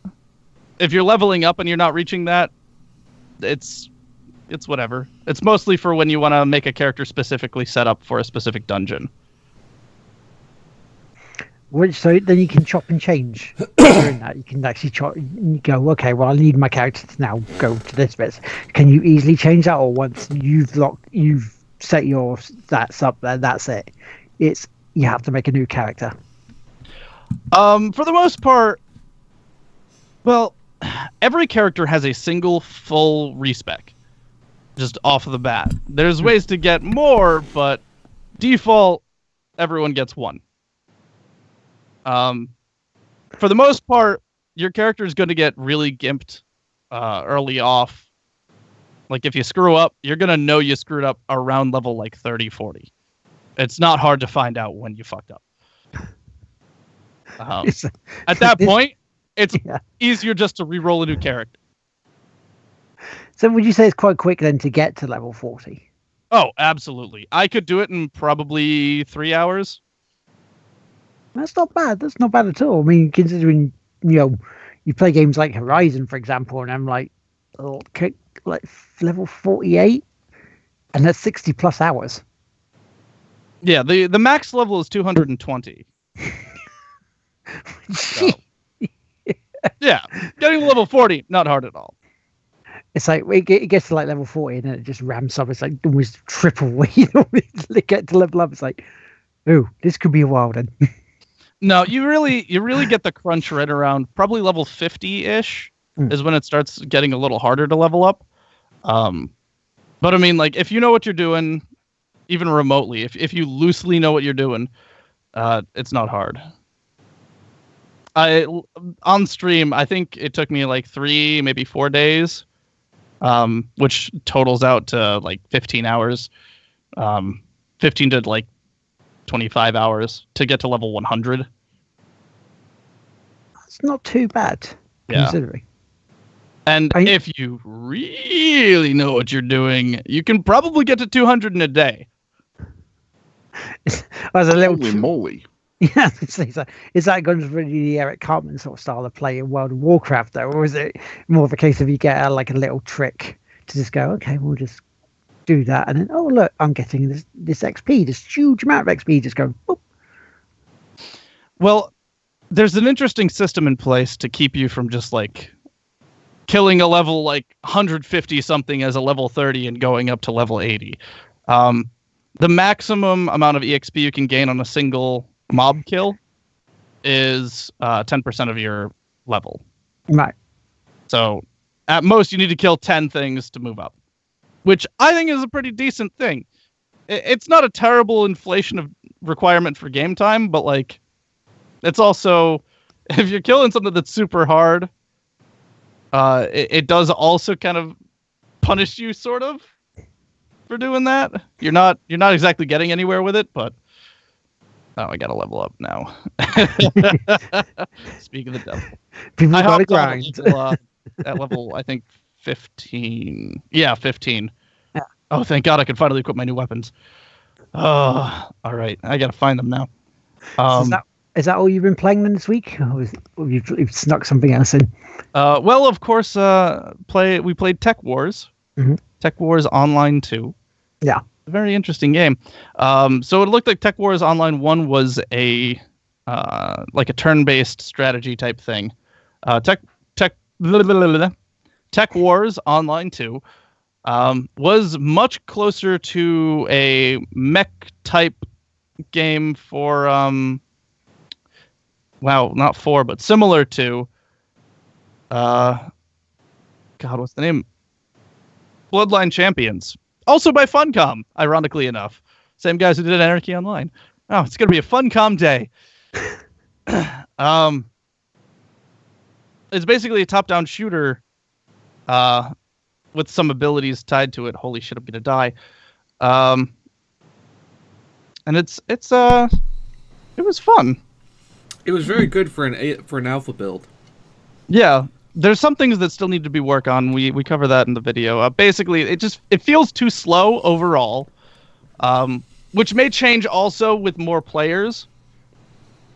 But while the server is running just a handful of players,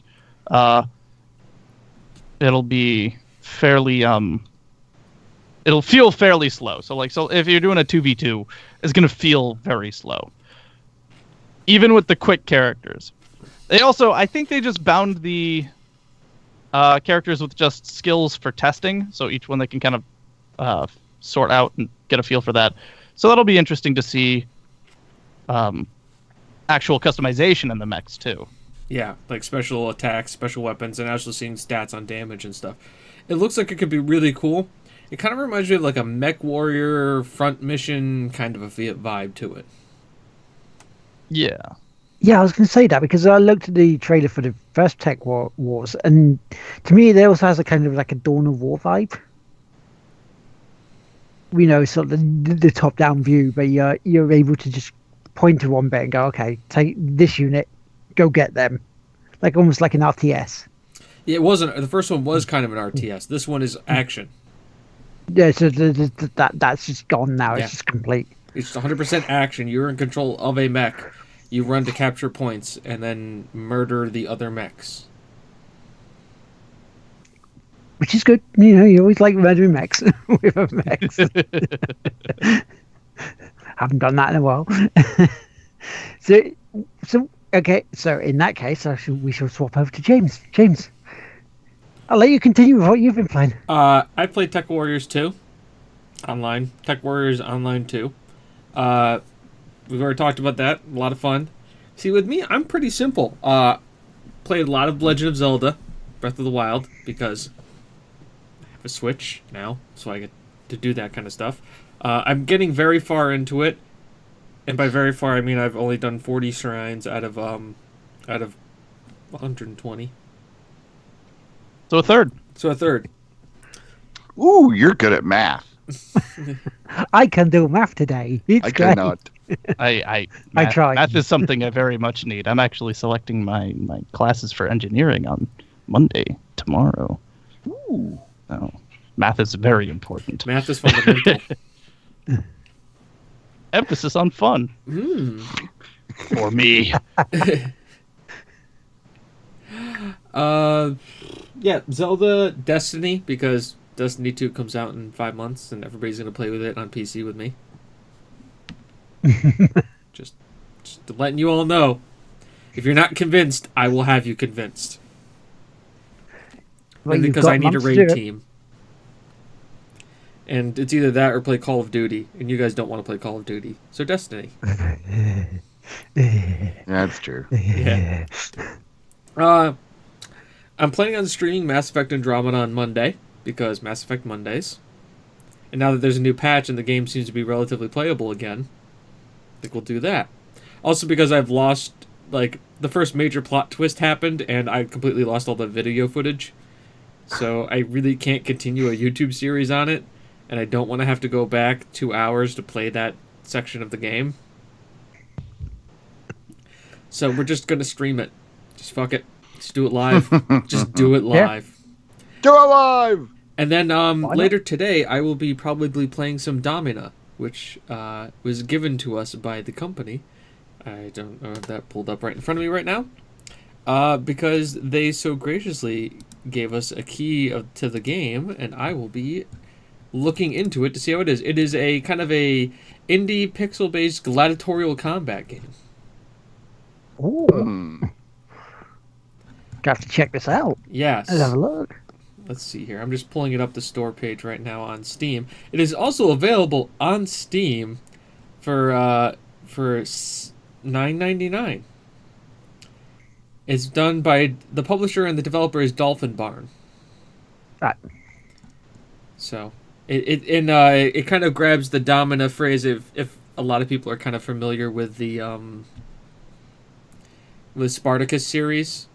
They'll probably be familiar with this, but it kind of reminds me of the art style is what's the name of that freaking game? Crawl. No. Without seeing it, I couldn't tell The you. gods will be watching. Does anybody remember that indie game? No. Not a fan now. I'm sorry. I'm awful as a gamer. Wow. Because it was published by Devolver Digital. Oh, Huh? Will? Huh? Don't you know some people for Devolver Digital? I do know one or two people. Yeah. So yeah, where are you? But no, it looks very fun. So I will be playing that as well. And that's all I've been playing. That's what you've been playing. Okay, Yeah. well, I have an announcement to do before I do what I have been playing, because what I have been playing is part of this for a review that will hopefully go up on Monday. Am I putting it up on midday? Monday? If you can, please, mate. Okay. Because I mean, the embargo lifts Monday, the 10th of April, at midday our time. So I can't really talk about it. However, I will also be trying to stream it. So the game is called Captain Kaon, and that's all I can say about it until then. Until tomorrow. Until tomorrow, yeah. Because that was when Little Tobo there. It's like, maybe tomorrow. I want to stream it now. Until I'll play tomorrow. a game today if I can stream it tomorrow. So we have that to look forward to. Does it suck? Is it good? We have to wait and see. So there's that. So the rest of the stuff I've been playing, I mean, I actually completed a game. I actually completed the story of Horizon Zero Dawn this week. I completed it yesterday, in fact. Yay. Oh, that game is good. Gets heavy, doesn't it? Real heavy. Oh, yeah, very, very much so. Especially the last bit. Mm-hmm. The third act of that game is intense. Because you start to see what's going on and why it happened, and then you see the ramifications of what did happen in the prelude to where you are now, and it's like, oh shit, they did that. And Keith, have you completed it? I have not played it. Then I definitely won't say what. Spoilers. So don't spoil the whole damn thing for me. You could also watch my Let's Play of it on The Game Won't Play Itself. I have all 25 videos of my entire playthrough. Wow. And because I'm only up to part 5 on it at the moment, did you do almost all the side quests, or do you just, after a while, just focus on the main story to get it done? I started focusing. Most of the side quests I have are kind of like weren't really going to advance the story that much. And to be honest, like with me, it was like I'm doing side quests because they're there and they're in the area. But then the story hit. You remember when the story hit into gear? Oh yeah. At that point, I was just like, "Fuck these side quests, man! I need to know what happens next." Yeah, because it was when Gina was playing that bit at that point, and she goes to me, "You need to hurry up and finish this." Because I need to talk to people about it. Because it was that point when I said to you about it, and you said, "Well, Gina can talk to me about it. It's fine. I'll talk."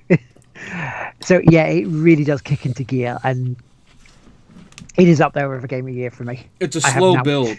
It's a slow build, but once that game starts going. But here's the thing about it, though: you have other things to occupy your time while it's building.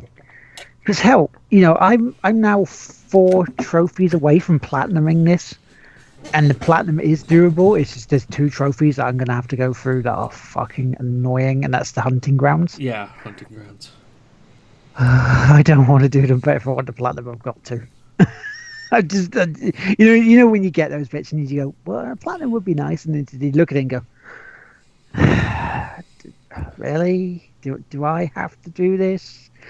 So yeah, I mean, that's the one thing, Keith, I would say about you might, play it. I highly recommend it, and James will as well. But the hunting grounds, ignore them. Just ignore them. Unless you want to get the platinum for it. It's like, do you like timed-based skill challenges using various weapons? No.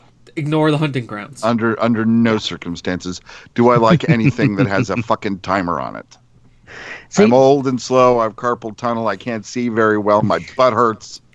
No. It's also the hunting grounds are very at odds with the game. Where like the game like is literally kind of about pacing and moving slow, and like if you're doing it right, like kind of hunting, moving slow, pacing around, finding the right way to approach a problem. That was my husband, by the way. He says hi. You almost had him on. You always had it all. What keep us away, Chris? You always got your wish. Sorry about that. So close. But yeah, it's like James says. It's like I've said it on the past, podcasts that I don't like the hunting ground bits on there. They just don't fit at all. It's just. I mean, James, as James just said, I mean, You can't even say words. You're so upset about it. exactly. It's like, what the hell is he doing here? He's English, so that means he's furious. I'm gonna write a letter. Strongly worded it, too. But yeah, there's just no need for them there. As I say, James said it best, the stealth pace and take your time on it. Whereas the hunting grounds bits just pretty much force you to go quickly, put yourself in danger, and it's just, well, that's not the hunter element of this. It's dumb. The rest of the game isn't like that at all. Yeah, No, right. it's not at all, not in any way. Until you get the shield armor, and then at that point you're just like, no stopping me now. And just run up and melee big things just because you can, because they can't hurt you. Oh, yeah, that Well, I was would the like game that. changer.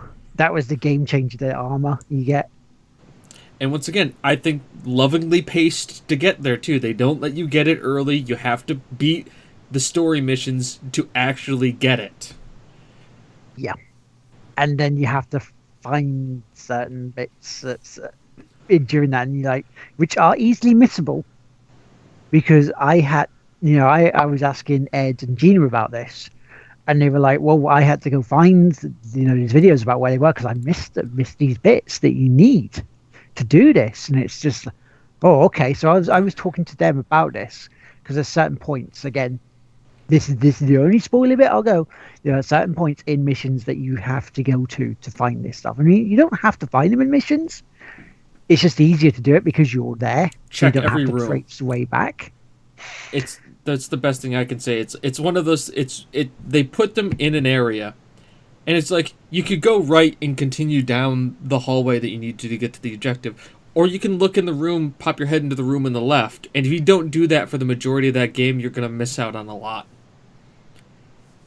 Yeah, because that game is so beautiful and it unlocks so much, and you've got collectibles on there. And you mean the first thing you go, well, what is it, like a Ubisoft game? And it kind of is, but it isn't. The way they've structured it is not a case of you don't have to go to like these points to unlock the world as such. The world is open to you.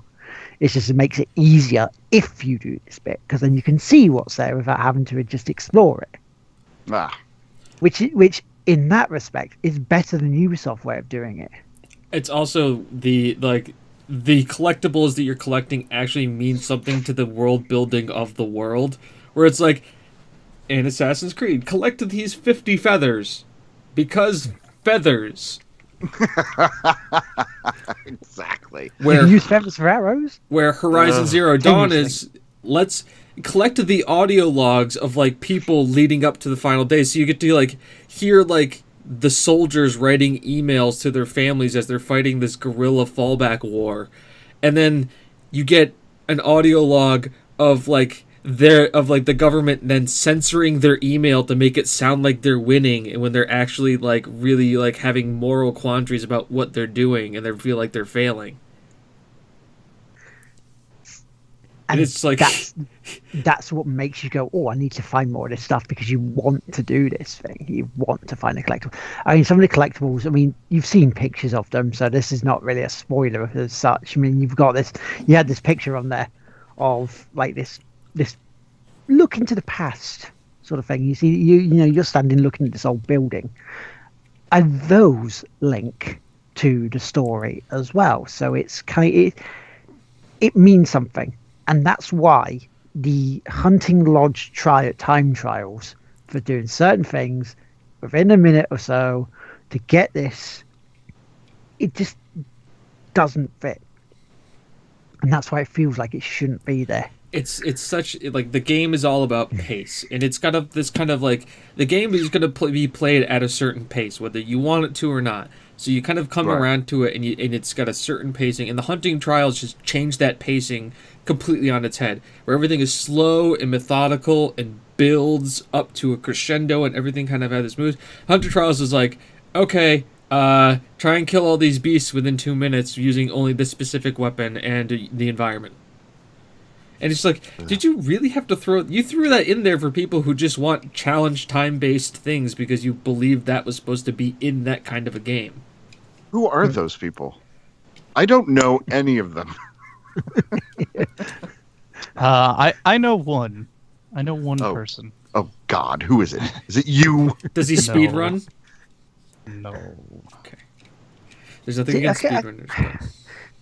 See, I can understand people do like doing score chasing and time chasing, that sort of thing in games, but when the game, when the game calls for it, then fine. But this just didn't. There's just no need. Mm.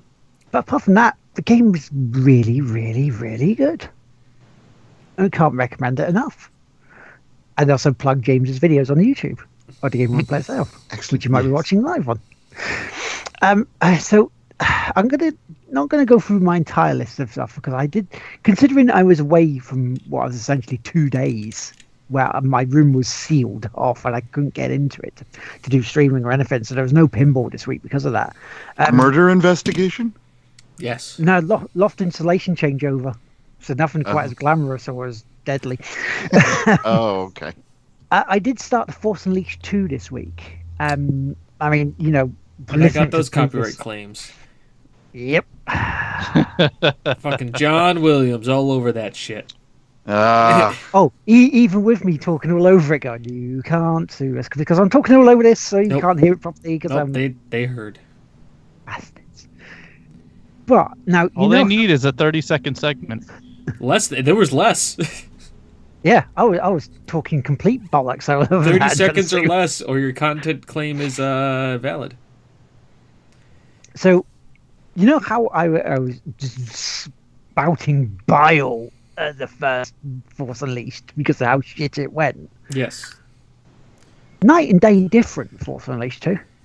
They learned from their mistakes?